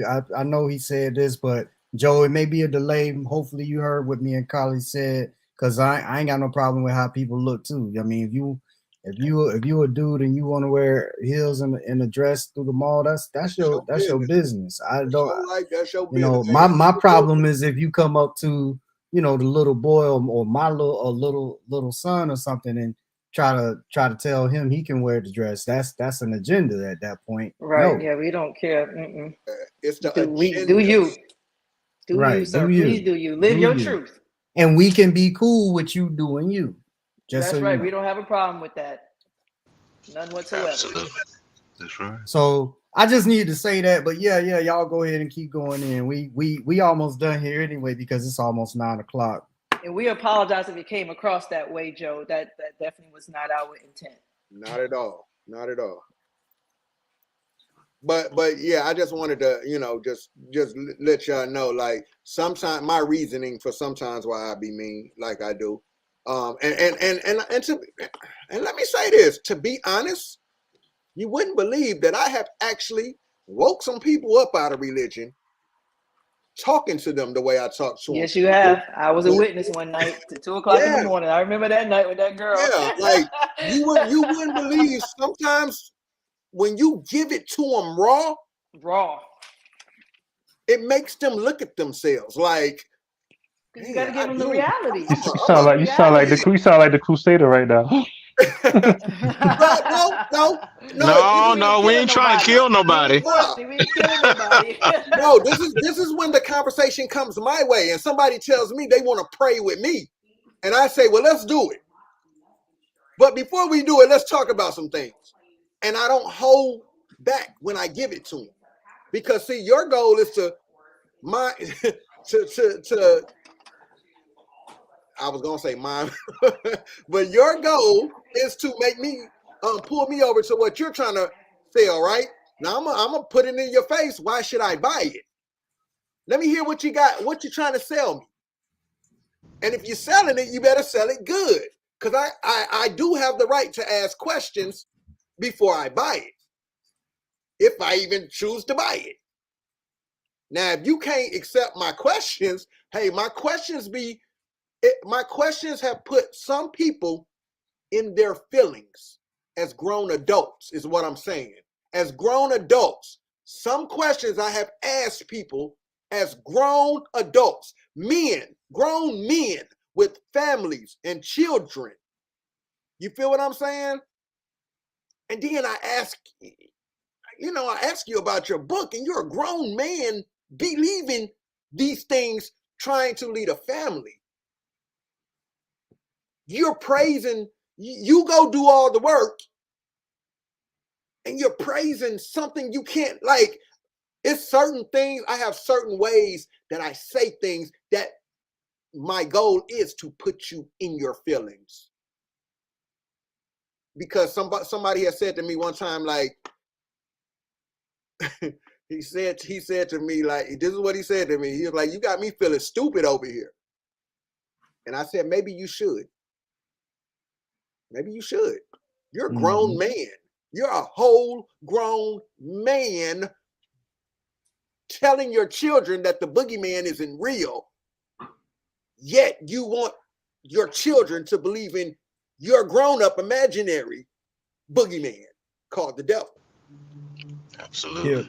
Now, I was gonna say, Richie. Well, Bishop, you go ahead. You go ahead because we about to get. Oh no. I'm really listening today.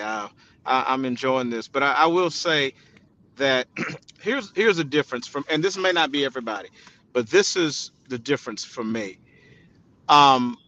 The same thing that you guys do, and I know I'm generalizing, and I know that's not always good, but the same thing that you guys do, speaking to Richie, to believers, what you do in your pulpits is, or the same thing we're doing on our platforms, and let me say that again, on our platforms, this is me.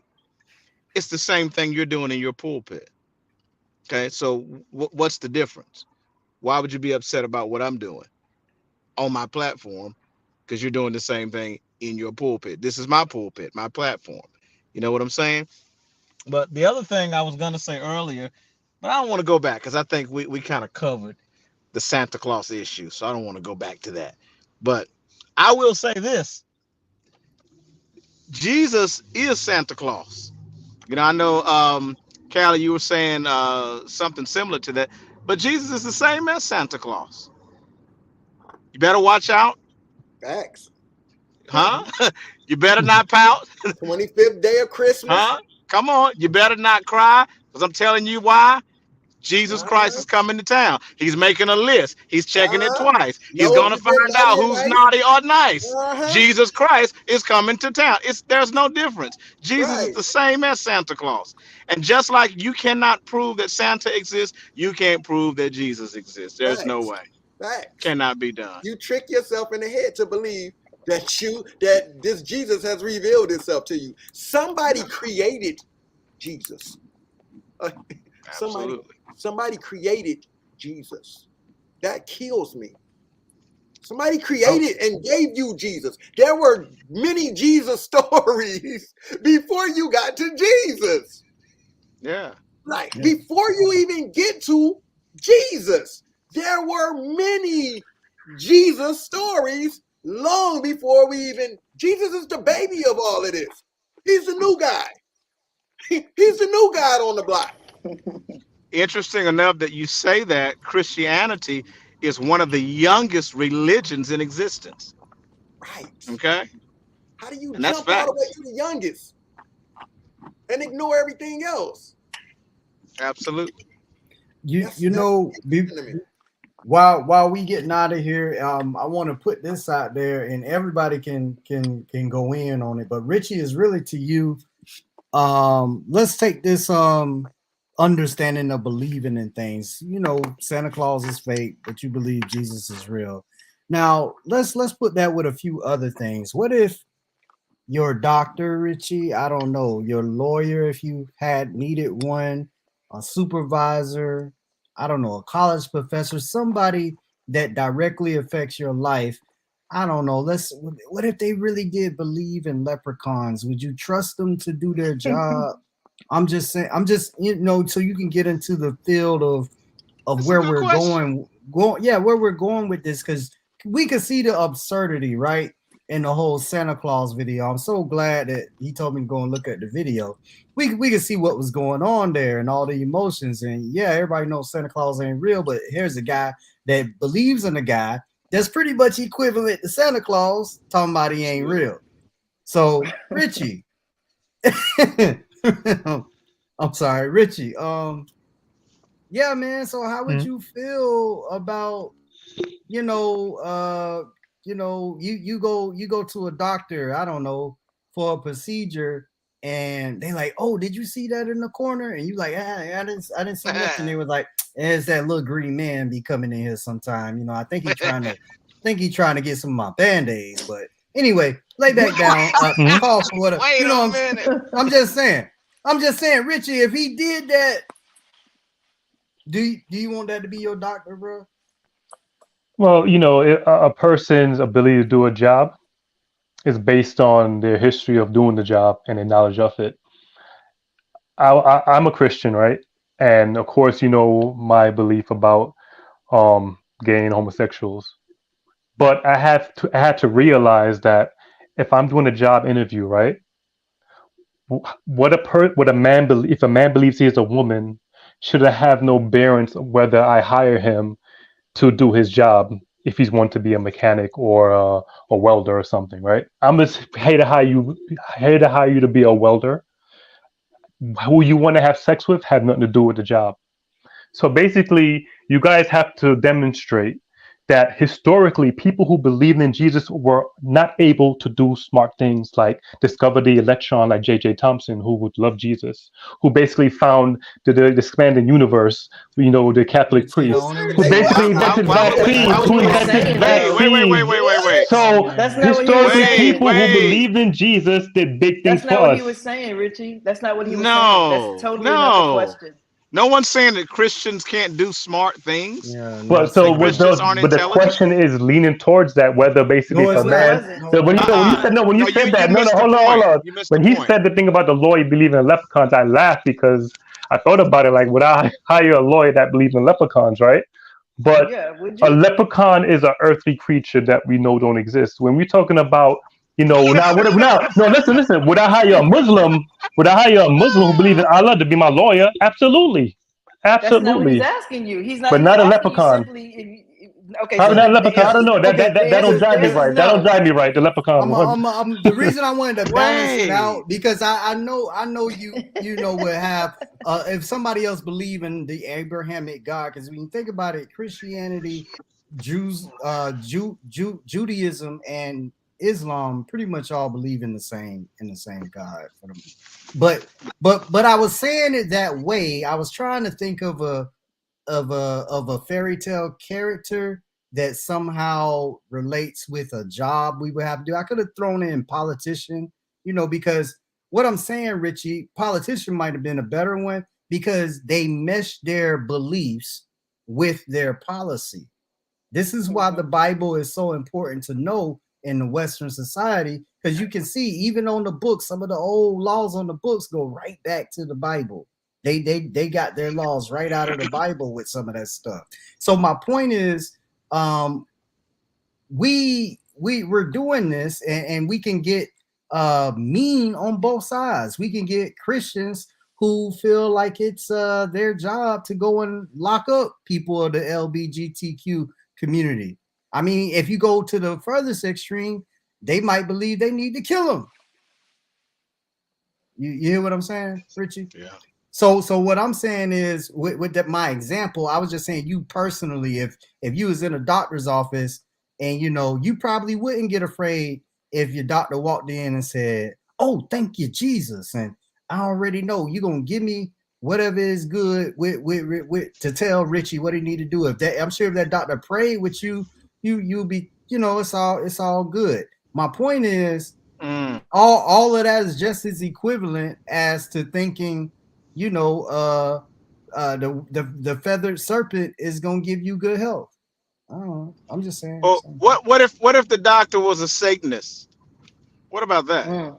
And the doctor said, I'm gonna pray to Satan that Satan helps me to perform this heart surgery for you today. That's a good one. I mean, do doctors do that? Are doctors doing that? Or maybe just a theoretical? No, they go to the Church of Satan, dude. Probably. I mean, Church of Satan morals. It's a hypothetical question, and we're just asking. And did he know? Did he know I'm Christian? It's a hypothetical question. Yeah, if he knew that, if he knew I was Christian, like, probably not. No, but that's not the very question. The question is, would you want him to perform your surgery? No, I just answered it. I answered you. If he knew I was a Christian, then probably not. So if he knew you was a Christian, you wouldn't mind him performing the surgery. If That's he knew what I I'm was a hearing you Christian say. and he came in there saying that praise you Satan, then his intention is bad for me in the first place because you basically are going against my belief while I'm under the knife. Man, You feel what I'm man, saying? y'all don't know how to do yes or no questions. I swear to God. No, And They God don't. ain't even real, They but I I swear answered to your God. question. I answered your question I want though. to have some fun. I want to have some fun. Bishop. Hold on. Wait. Richie, check this out. He don't even tell you he a member of the Church of Satan. Doctor walk in, say, yeah, after our talk today, I think everything's gonna go well. You mind if I pray for you? You gonna ask him who There he you praying go. to? He say, I pray for you. You probably gonna say, all right, pray for me. He gonna say his little prayer. I hope Richie be in good health. I hope you send you know your awesome energy to help him. I hope you send the most powerful fire of a blessing toward Richie in the best way.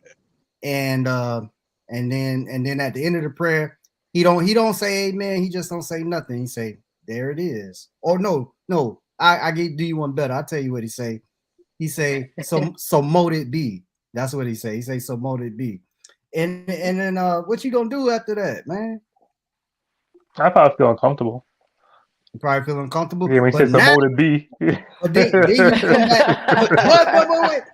Here's the kicker. I'm just messing around because we about to go. You get well though, Richie. You get well.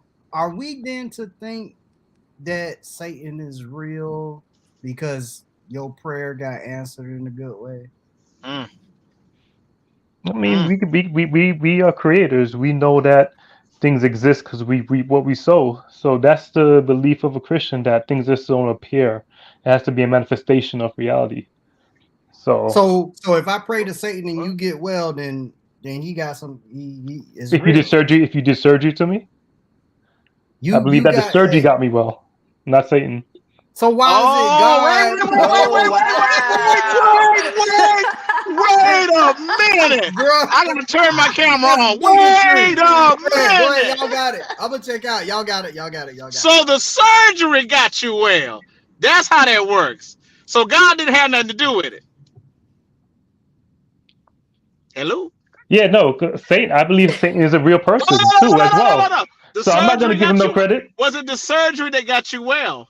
Of course, it was a surgery. I'm not giving Okay. Satan no credit. Okay, but you're gonna give God the credit. All the time. Oh shit. I'm wow! gone. So All the the time. surgery didn't get credit I'm for out. that. I'm out. You just like Yeah, but that's that pastor but that's So just if an we say expression of in my Satan's faith. name, if he prayed to Satan, and it works, you're gonna say it wasn't the power of Satan, it was the surgeon. It was a surgery. It was But if he basically. prays to God, you're gonna say it wasn't the surgery, it was God. I'm going to tell him like God created you, and he made you a good surgeon, whether That you don't mean believe it or nothing to not. him because he don't believe that. Yeah, So that means exactly. nothing to him. So it would still be the same difference. It's literally the same thing. It's literally the same I mean, thing. this is really not a. It's Okay, it's it really chum is. I talk right now. promise. It's really chum talk No, right but now. It's nothing no, really. because you're backpedaling. You're saying, yeah, it's okay. Very It's much okay so. for me to give honest. It's okay for me to give honor and praise to the surgeon who got me well and got me through this point of a better health, as opposed to saying the same thing on the opposite side. If you do believe in God, it's still the surgeon that's performing it, regardless whether he believe in God, Thank believe in you. a tree, or believe in a toenail. It doesn't Thank you. matter. It's always going to be it's the surgeon that's doing the work, regardless of his religious affiliation. Yeah, exactly. We don't disagree on that. But But you remember, just, when but a you Christian, just, but when but a you Christian just gives said, praise to God, when a Christian gives praise to God, we understand that even if God is in heaven, the process of life that He has given us, we give thanks for all that. even if is a probability. Even if what? If is not definitive. It begs the question. You know what? Yeah. I heard all I needed to hear. I heard But what I you still said. don't see the issue with a person giving praise to who they believe in.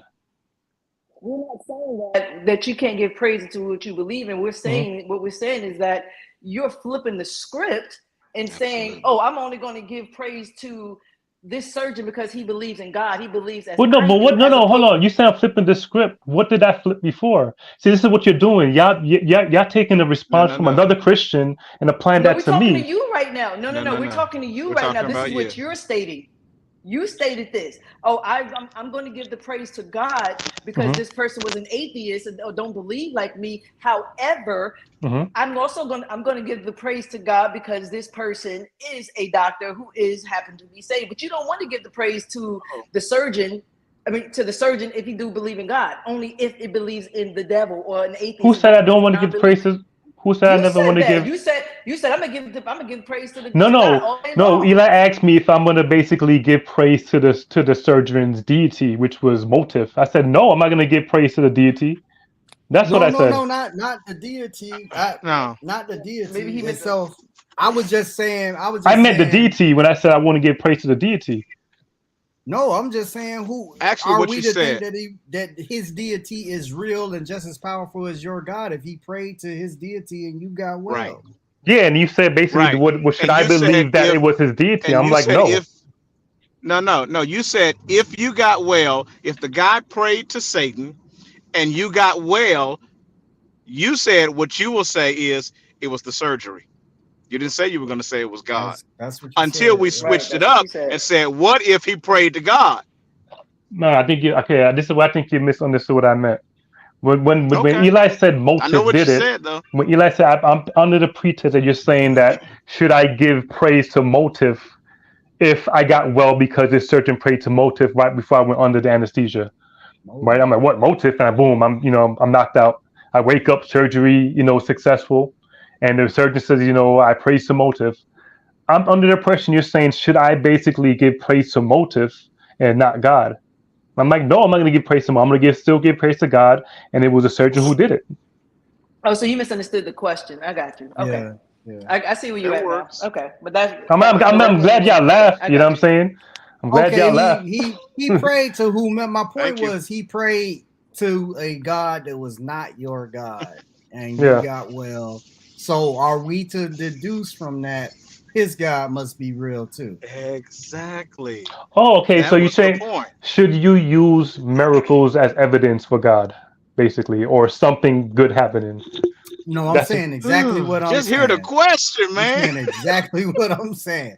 He prayed to a God that was not Understand your you. God. You can Mhm. pick any other God. I'm trying to end it. Y'all Christians make stuff difficult. But any God, he prayed to some, I don't know, maybe you had a Indian doctor and he happened to be Hindu.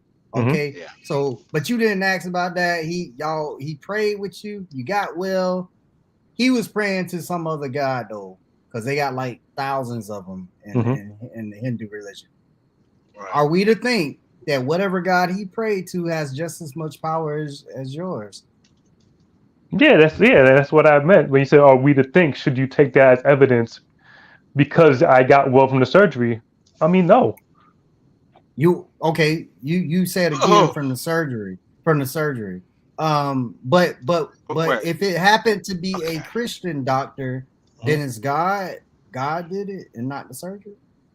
I'm going to say thank God, but it's still the surgeon who did it. So miracles are not proof that a deity exists. Right. No, not at all. So how do we? Okay. So how do we prove Miracles that God? miracles are something that a deity does, but it's not proof of his existence. Okay. He has to be there same to thing. do it. Yeah. So how are we proving that God did it? This is I'm confused. How are we proving that God did it when this person depended totally on the power of his deity? He released himself to one of those thousands of Hindu gods and believed that power is flowing through his body. Surgery was successful. Okay. So in your stance, you're saying that does not prove that one of those thousands of gods performed that miracle for you. But on the other hand, if the doctor is a Christian and he prays to his God and it happens, you get healed, that is proof that God did it. Am I right? for a believer. For a believer. Yeah, Not for a believer. anybody. Yeah, I'm for a Oh, believer. no, It's not. It's not going to be proof for I'm gonna take unbeliever. that, but that's because good. see, let me, You just let, prove yeah, reality is in the person's mind. Gotcha. I yeah, heard you. Okay. yeah, Yep. and the whole thing, Richie. I hope Thank you. this whole exchange we having right now to Mhm. you may not seem like it's rude, but I'm gonna try to give it to you from a non-believer side, and you're a believer, looking in at it. It's like, no, nothing else can get the credit. It's really almost like being a bigot. And I'm not saying you are, but this is what it can feel like to a non-believer, since we were talking about what the believers feel before. You're basically saying, no, my God, you didn't do anything. The God that I believe in, though, got it. No, it wasn't that Hindu God, or no, it wasn't even just a surgery. But if I do get operated on by somebody that doesn't believe in my God, then it was a surgery, and I'm still gonna say it was my God. You see how that I understand. I understand everything you guys are saying, but this is what you're doing. It's like I never made an argument about any miracle being proof of my God. I never came with that. But you guys asked me I know, but you asked me a theoretical question. I'm speaking theoretical, but at the same time, I cannot give a solid defense of a flag post where it's not a real argument. It's at the end of the day, it's still a philosophical argument we're making. Here's what I don't think you're understanding is that you're not applying the same measurements to another God that you're applying to your God. I don't think you get that in that example. Yeah, because my measurements are not the measurements you guys are doing. I'm not using your guys' measuring rod for my God. I'm using the measuring rod he told me to use. No, he didn't tell you to use. No. Not in the example we just gave you. That had nothing to do with the Bible. The Bible This had to do. nowhere This had in the to New do with Testament. your logic and your reasoning. That's what we're talking about. Nowhere in the New Testament logic. it says So the use same miracles logic. to prove So me. the same logic. I didn't say that. The same logic and reasoning that you're applying to your God. Why can't we apply that same logic and reasoning to another person's God? As an unbeliever? Now, I'm not asking as an unbeliever, but I'm asking as a human being. As anything. Yeah, but you gotta understand, in the psyche of a believer's mind, we're going to give praise to I'm God. talking about the human mind. Okay, as an unbeliever then.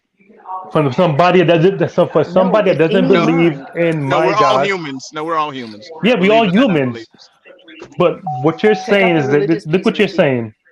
You're saying how we are supposed to prove something. Take out the God.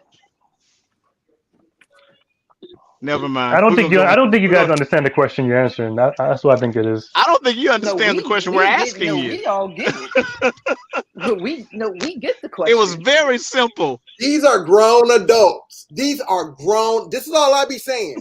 These are exactly. I'm the only one that's neutral here. Think about it. I'm the only one that's answering neutral. I'm not answering as a believer or unbeliever. I'm asking. I'm being very neutral. If you heard the question, I don't think you understood the question. Okay, repeat it one more time. I'm being very. I want to make sure I'm answering. Hear me Repeat it closely. one more time. I'm going to take Eli's example. I'm going to twist it just a little bit. Mm-hmm. All right. So, if I pray, okay, let's say you're sick. I pray to your God. I pray to God, to Jehovah, whatever, Sky Daddy. Okay. I pray to Sky Pops and ask Sky Pops to heal you. You're healed. Okay. To God be the glory. Okay. Right? Shama Mahaya. Okay. Another person. All right. You following me? Another person believes in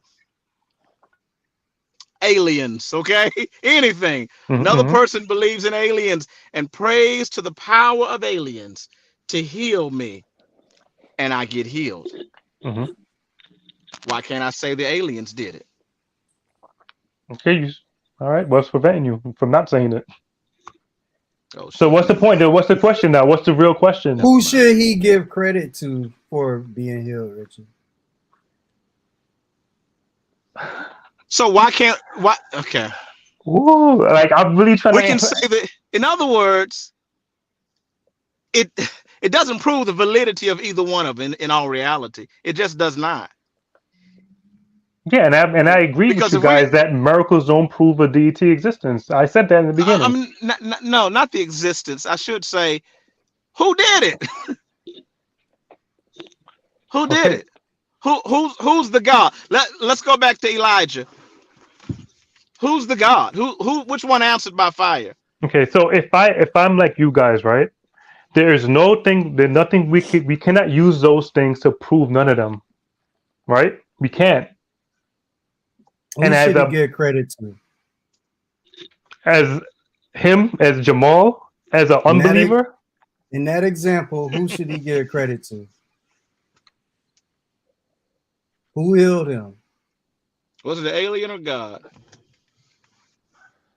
gosh, I'm really trying to understand this question because I feel like Was it the you alien? guys Or are putting me. You guys are putting me in corners. There's 4 corners to a room, and you only allow me to be in one corner. That's what I feel like the question is. No, That's what it it's a feels like. question. I It's just one of wanna 2 know. answers. Questions, man. Y'all be overthinking questions, man, because y'all don't know what angle we're going with. That's what y'all do, man. Like I'm sitting here. Okay, if the person believes in aliens, right? It's not up to me to tell him who to give credit to. He's going to give credit to the alien. If a Correct. person believes that God did it, Jehovah did it, he's going to give credit to Jehovah. Correct. I'm not going to tell him who to give credit to. Okay. So Richie, who do you think did it? If a person did surgery, the surgeon did it. But I thank Well, in God. your example, Bishop, was it? I said that before. This is my first time saying it. Okay. Yeah. Okay. That's He's fine. gonna give credit. He's Let's gonna let give it credit go. to God either way. Is Yeah. basically what he's I saying. mean, you know what I Doesn't think it matter. is. You be dealing with Christians a lot, and you try to put everybody in a box, and you guys got to really pull yourself out that mindset, thinking that every Christian is the same. I You know what I'm saying? We know I that's not expect the you to case. answer the That's- question the way you answer it. Yeah, we know that's not We the don't- case we because don't when I think have them that. on at the same time, we see the differences. That's another Right. good show. It always makes for a good show because no 2 Christians are good. Yeah. Especially, different denominations and all. But I'm gonna read something to y'all, and then I'm gonna let y'all give y'all ending statements. And I want to give a shout out to Bruce from Life After Religion for bringing this to my attention. It's a song that T.I. did, y'all, called Seasons. And at the beginning, he got Dave Chappelle talking. And Dave says this. Y'all listen to these words. He says, "All my life, all I wanted to do was be great. If the stakes are everything, you will tell yourself anything you need to hear to survive. Everything I say is the truth, and that's a lie. Come on. That's the motherfucking truth." Come on. Now I could break that down when I think about it, but I wanted to end on that thought. And Richie, you can anybody can have it first, but Richie, I want you to have something to say about it too. You repeat it one more time. Yeah, I'll read it for you. Dave said, "All my life, all I wanted to do was be great. If the stakes are everything, you will tell yourself anything you need to hear to survive. Yes. Everything I say is the truth, and that's a lie, and that's the motherfucking truth." That's some good lyrics right there. Man, that's fire. But it describes a group of people I can think of. But in regards to the Christian testimony, we are absolute in what we believe. If we weren't absolute, then why should it be called truth? We believe that Jehovah is God, just as the sun rises every day and sets every day. So that's just the way it is. You feel what I'm saying? And it's never gonna concede. You do have Christians that's trying to shave it off a little bit to make it culturally acceptable because maybe they have an institution that's making money off of it. But at the end of the day, the true Christianity is always gonna be here. It's always gonna be here because they tried to wipe it out before, even when they weren't taking up arms. They martyred people to Diocletian persecutions. But no matter how, like Jesus says, when a seed dies, unless it dies, it multiplies and it grows. So at the end of the day, you guys are gonna have to find out how to accept the reality that it's not going nowhere. It looks like Okay. it's going somewhere. I mean, I ain't gonna say it ain't going nowhere completely, but Oh, it's going. It will be going it's definitely going quickly. It's revealing. Anybody else want to give their last statement and close us I'll out? go ahead because I got a lot of stuff going on around me right now, so I can go ahead and just mute myself out. But I will say this. Oh, first about the song, I will say that's the motherfucking truth. That's what I'll say. The song itself, that is the motherfucking truth. But I want to follow by saying one of the issues I have with this doctrine is exactly the way that Richie gave his closing statement. If you notice what he said, Richie actually said, "We have absolute truth." And then he followed up that statement. The next line was, "We believe." That's not even relatable. That means it's not absolute truth. It's a belief. Okay. So the statement exposes its own problem. Okay. There is no absolute truth. All right. And if there was an absolute truth, there wouldn't be over 40,000 denominations related to this religion, each one claiming that their part of the truth is the absolute truth. And each one of them claiming that they all possess the same Holy Ghost that will lead all of them into all truth. And each one of them saying they have heard from God and God told them this is the truth.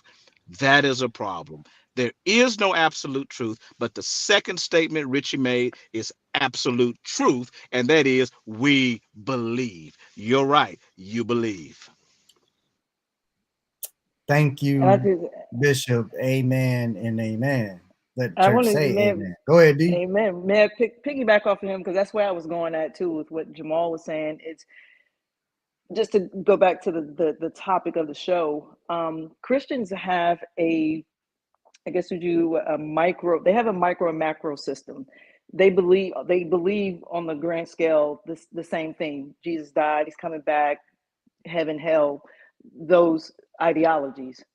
But when it comes to branching out to the micro levels, that's where their disconnects start to come in at. That's where that's where you see a lot of separations, because this church you can't wear pants and earrings and nail polish, and in this church you can wear those things, but you have to be baptized, and in this church you can only come every third Sunday and you got to wear white, and all of these things that's going on. So that's where the confusion comes in at amongst Christians, because you have a belief system for whatever you think the Bible is telling you to say. Mm-hmm. And to me, that even growing up in church, I saw that we couldn't fellowship. We can only fellowship with these types of saints.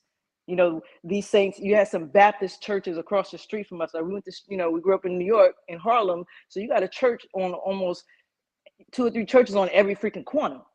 So when you got Baptist over here and AME over here, this and that and the third, and you got Pentecostal right here, we couldn't socialize with the Baptists. Reverend Ike church was up on 125th Street. We couldn't socialize with him. Our pastor got up on the pulpit and said, if anybody go over there, you excommunicated out of his church forever. Because he was teaching a different type of doctrine that didn't line up with what he said that God wanted, how he wanted God to run his house. So you got all these little houses, ain't nobody doing nothing. Our communities are failing. Our young children are failing. I mean, it's like, what is religion really? What has it really done for us? But kept us in a place of a begging position.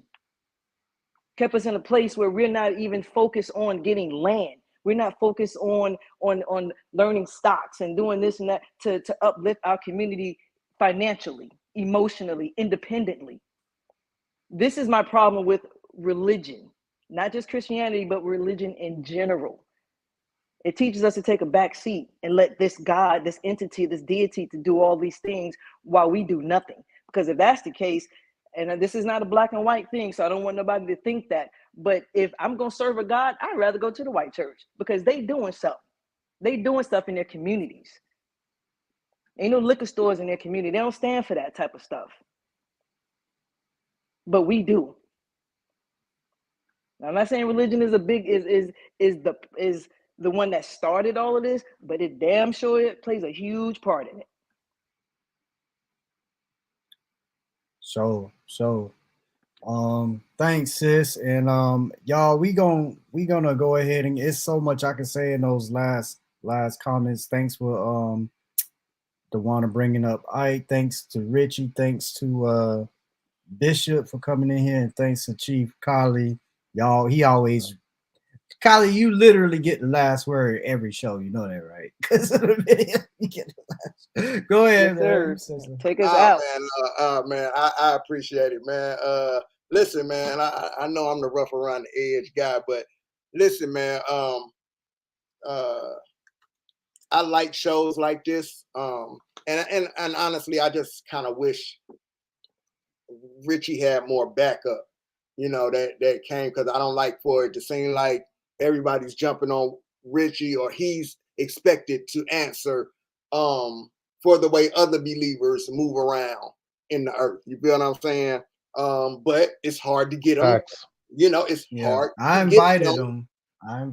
Yeah, it's hard to get them because we know why they won't come on, but they'll give us the throwing the pearls of swine thing and all of that. They'll give us all of that on why they won't come, or they'll look at me and say, "Oh, that Cali guy on there, yeah, he's not smart enough to talk." They'll do things like that to find that escape door not to come on, but they'll be on their panels or their shows going in on us and how we're going to hell and how we're heathens and this and that, you know. So I kind of wish he had more backup that would show up, you know, to you know, help him out.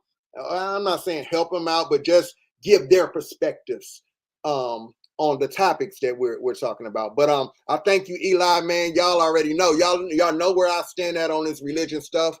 I just hate that it gets pushed on our children. That's always been, when I came in fighting about religion, that's always been my stance. I don't care what grown adults believe in, choose to believe in. But here's the thing, when grown adults push it on children, those children end up becoming those adults who's pushing it on other children. You feel what I'm saying? Those children grow up to be teachers and teaching our children. They grow up to be people in our community. You feel what I'm saying? That our children are looking up to and manipulating our children's minds versus having them to believe in themselves more. Believe in what you know, what you can prove. Those have always been my issues. And like I said, with religion, man, I like these type of shows because for the people that's sitting quietly in the chats, you don't see them typing and stuff, but they're just watching to see what believers are going to say. Maybe they came in here and was hoping to see the believers really give it to those non-believers, and then they come in these videos and they see the believers dance around questions, switch the questions up, tap dance here, tap dance there, instead of standing on their God, standing on the faith of a mustard seed, explaining why the claims they make about God don't match up to what we see in reality. You feel what I'm saying? Instead of them standing and going hard, we get a lot of tap dancing. We get a lot of word salad. This is nothing new. This is nothing new. But I like for people who are sitting quietly, probably on the edge, and could be maybe, you know, converted over to Christianity or religion or whatever. But then when they see the way some of these people answer questions and the way they run from questions, or when they see that Cali asked the pastor to pray with him and the pastor told him no, because you don't believe. Though it's things like that that I like for the people sitting quietly to sit and watch. I like that. Because you don't know how many people have sat and watched videos of me talking to people and said, yo, that's crazy. Because I've had coworkers who have seen me go live on YouTube and they're sitting at work watching me live talking to believers. And then when I get to work, they're like, yo, I thought they was going to really give it to you. Like they didn't have no answers. Like it. That's what I like to see. I like to see the believer scramble for answers because they can't prove what they're selling to the people, what they're selling to the masses. I like that. So I enjoy these type shows. I can't do nothing but be me. I speak how I speak. I am who I am. And I can never let somebody make me feel bad about the way I use grammar or punctuation when I'm typing. But then they're not smart enough to have common sense to see through this human created religion stuff more than to believe in themselves and who they are, because they don't go through everyday life believing things somebody just told them to believe, and they don't teach their children to just believe things because somebody told them to believe it. In actuality in life, they tell you to ask questions. You teach your children to be mindful, ask questions, don't just assume.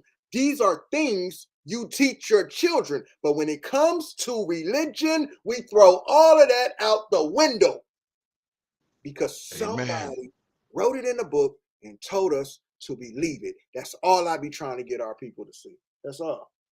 Facts. Well, thank you to the panel for all of that. And we gonna come back in here. Well, I'll be back on tomorrow, same time. Everybody here right now is invited back, but we're gonna try to see. Y'all reach out to the believers, tell them I'll have them come on the show. Just so y'all know what's coming up. I'm working on something right now for y'all on Monday. I can't say what the topic is gonna be, but if you remember Mr. Willie Cartwright, who wrote the book From Saved to Sane. And if you remember Mr. Robert Ash, who is a Christian apologetic scholar, we're trying to get them on the show together on Monday, y'all, to have a back and forth on a certain topic, perhaps. So y'all stay tuned for that. So as promised, peace out to everybody on the panel. I will be here tomorrow. Y'all will get y'all links. And as promised, Chief Khalid still gets the last word. Love y'all. Peace. Thank you. Your reflections in. I can find God in anything I'm reflecting in. You can see God in anything your reflections in. I can find God in anything I'm reflecting in. You can see God in anything your reflections in. I can find God in anything I'm reflecting in. You can see God in anything your reflections in. I can find God in anything. Some people open up their eyes and see the world they know outside. I can close my eyes and see all that and way beyond. When these trials of life come heavy and these obstacles get hard, feeling like I need some answers, I just go and talk to God. When I'm looking for guidance, need more insight, need vision, need direction when I'm blinded. Then I start that conversation with that voice I hear inside me. And the conversation starts with a voice inside that sounds just like me when I talk to God. When I talk to God. When I talk to God. When I talk to God. When I talk to God.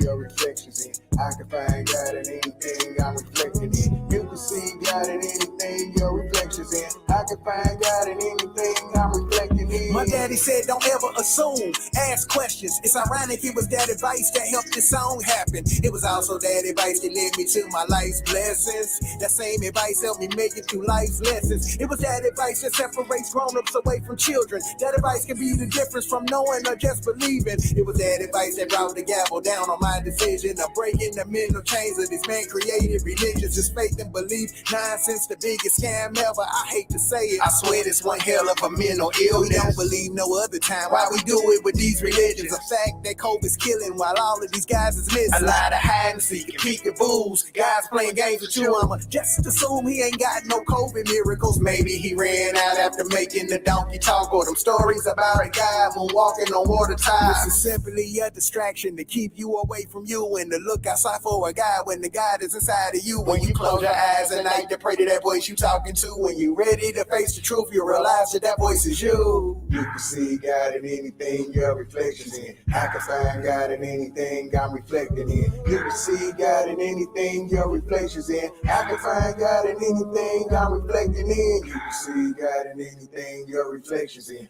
I can find God in anything I'm reflecting in. You can see God in anything your reflections in. I can find God in anything I'm reflecting in.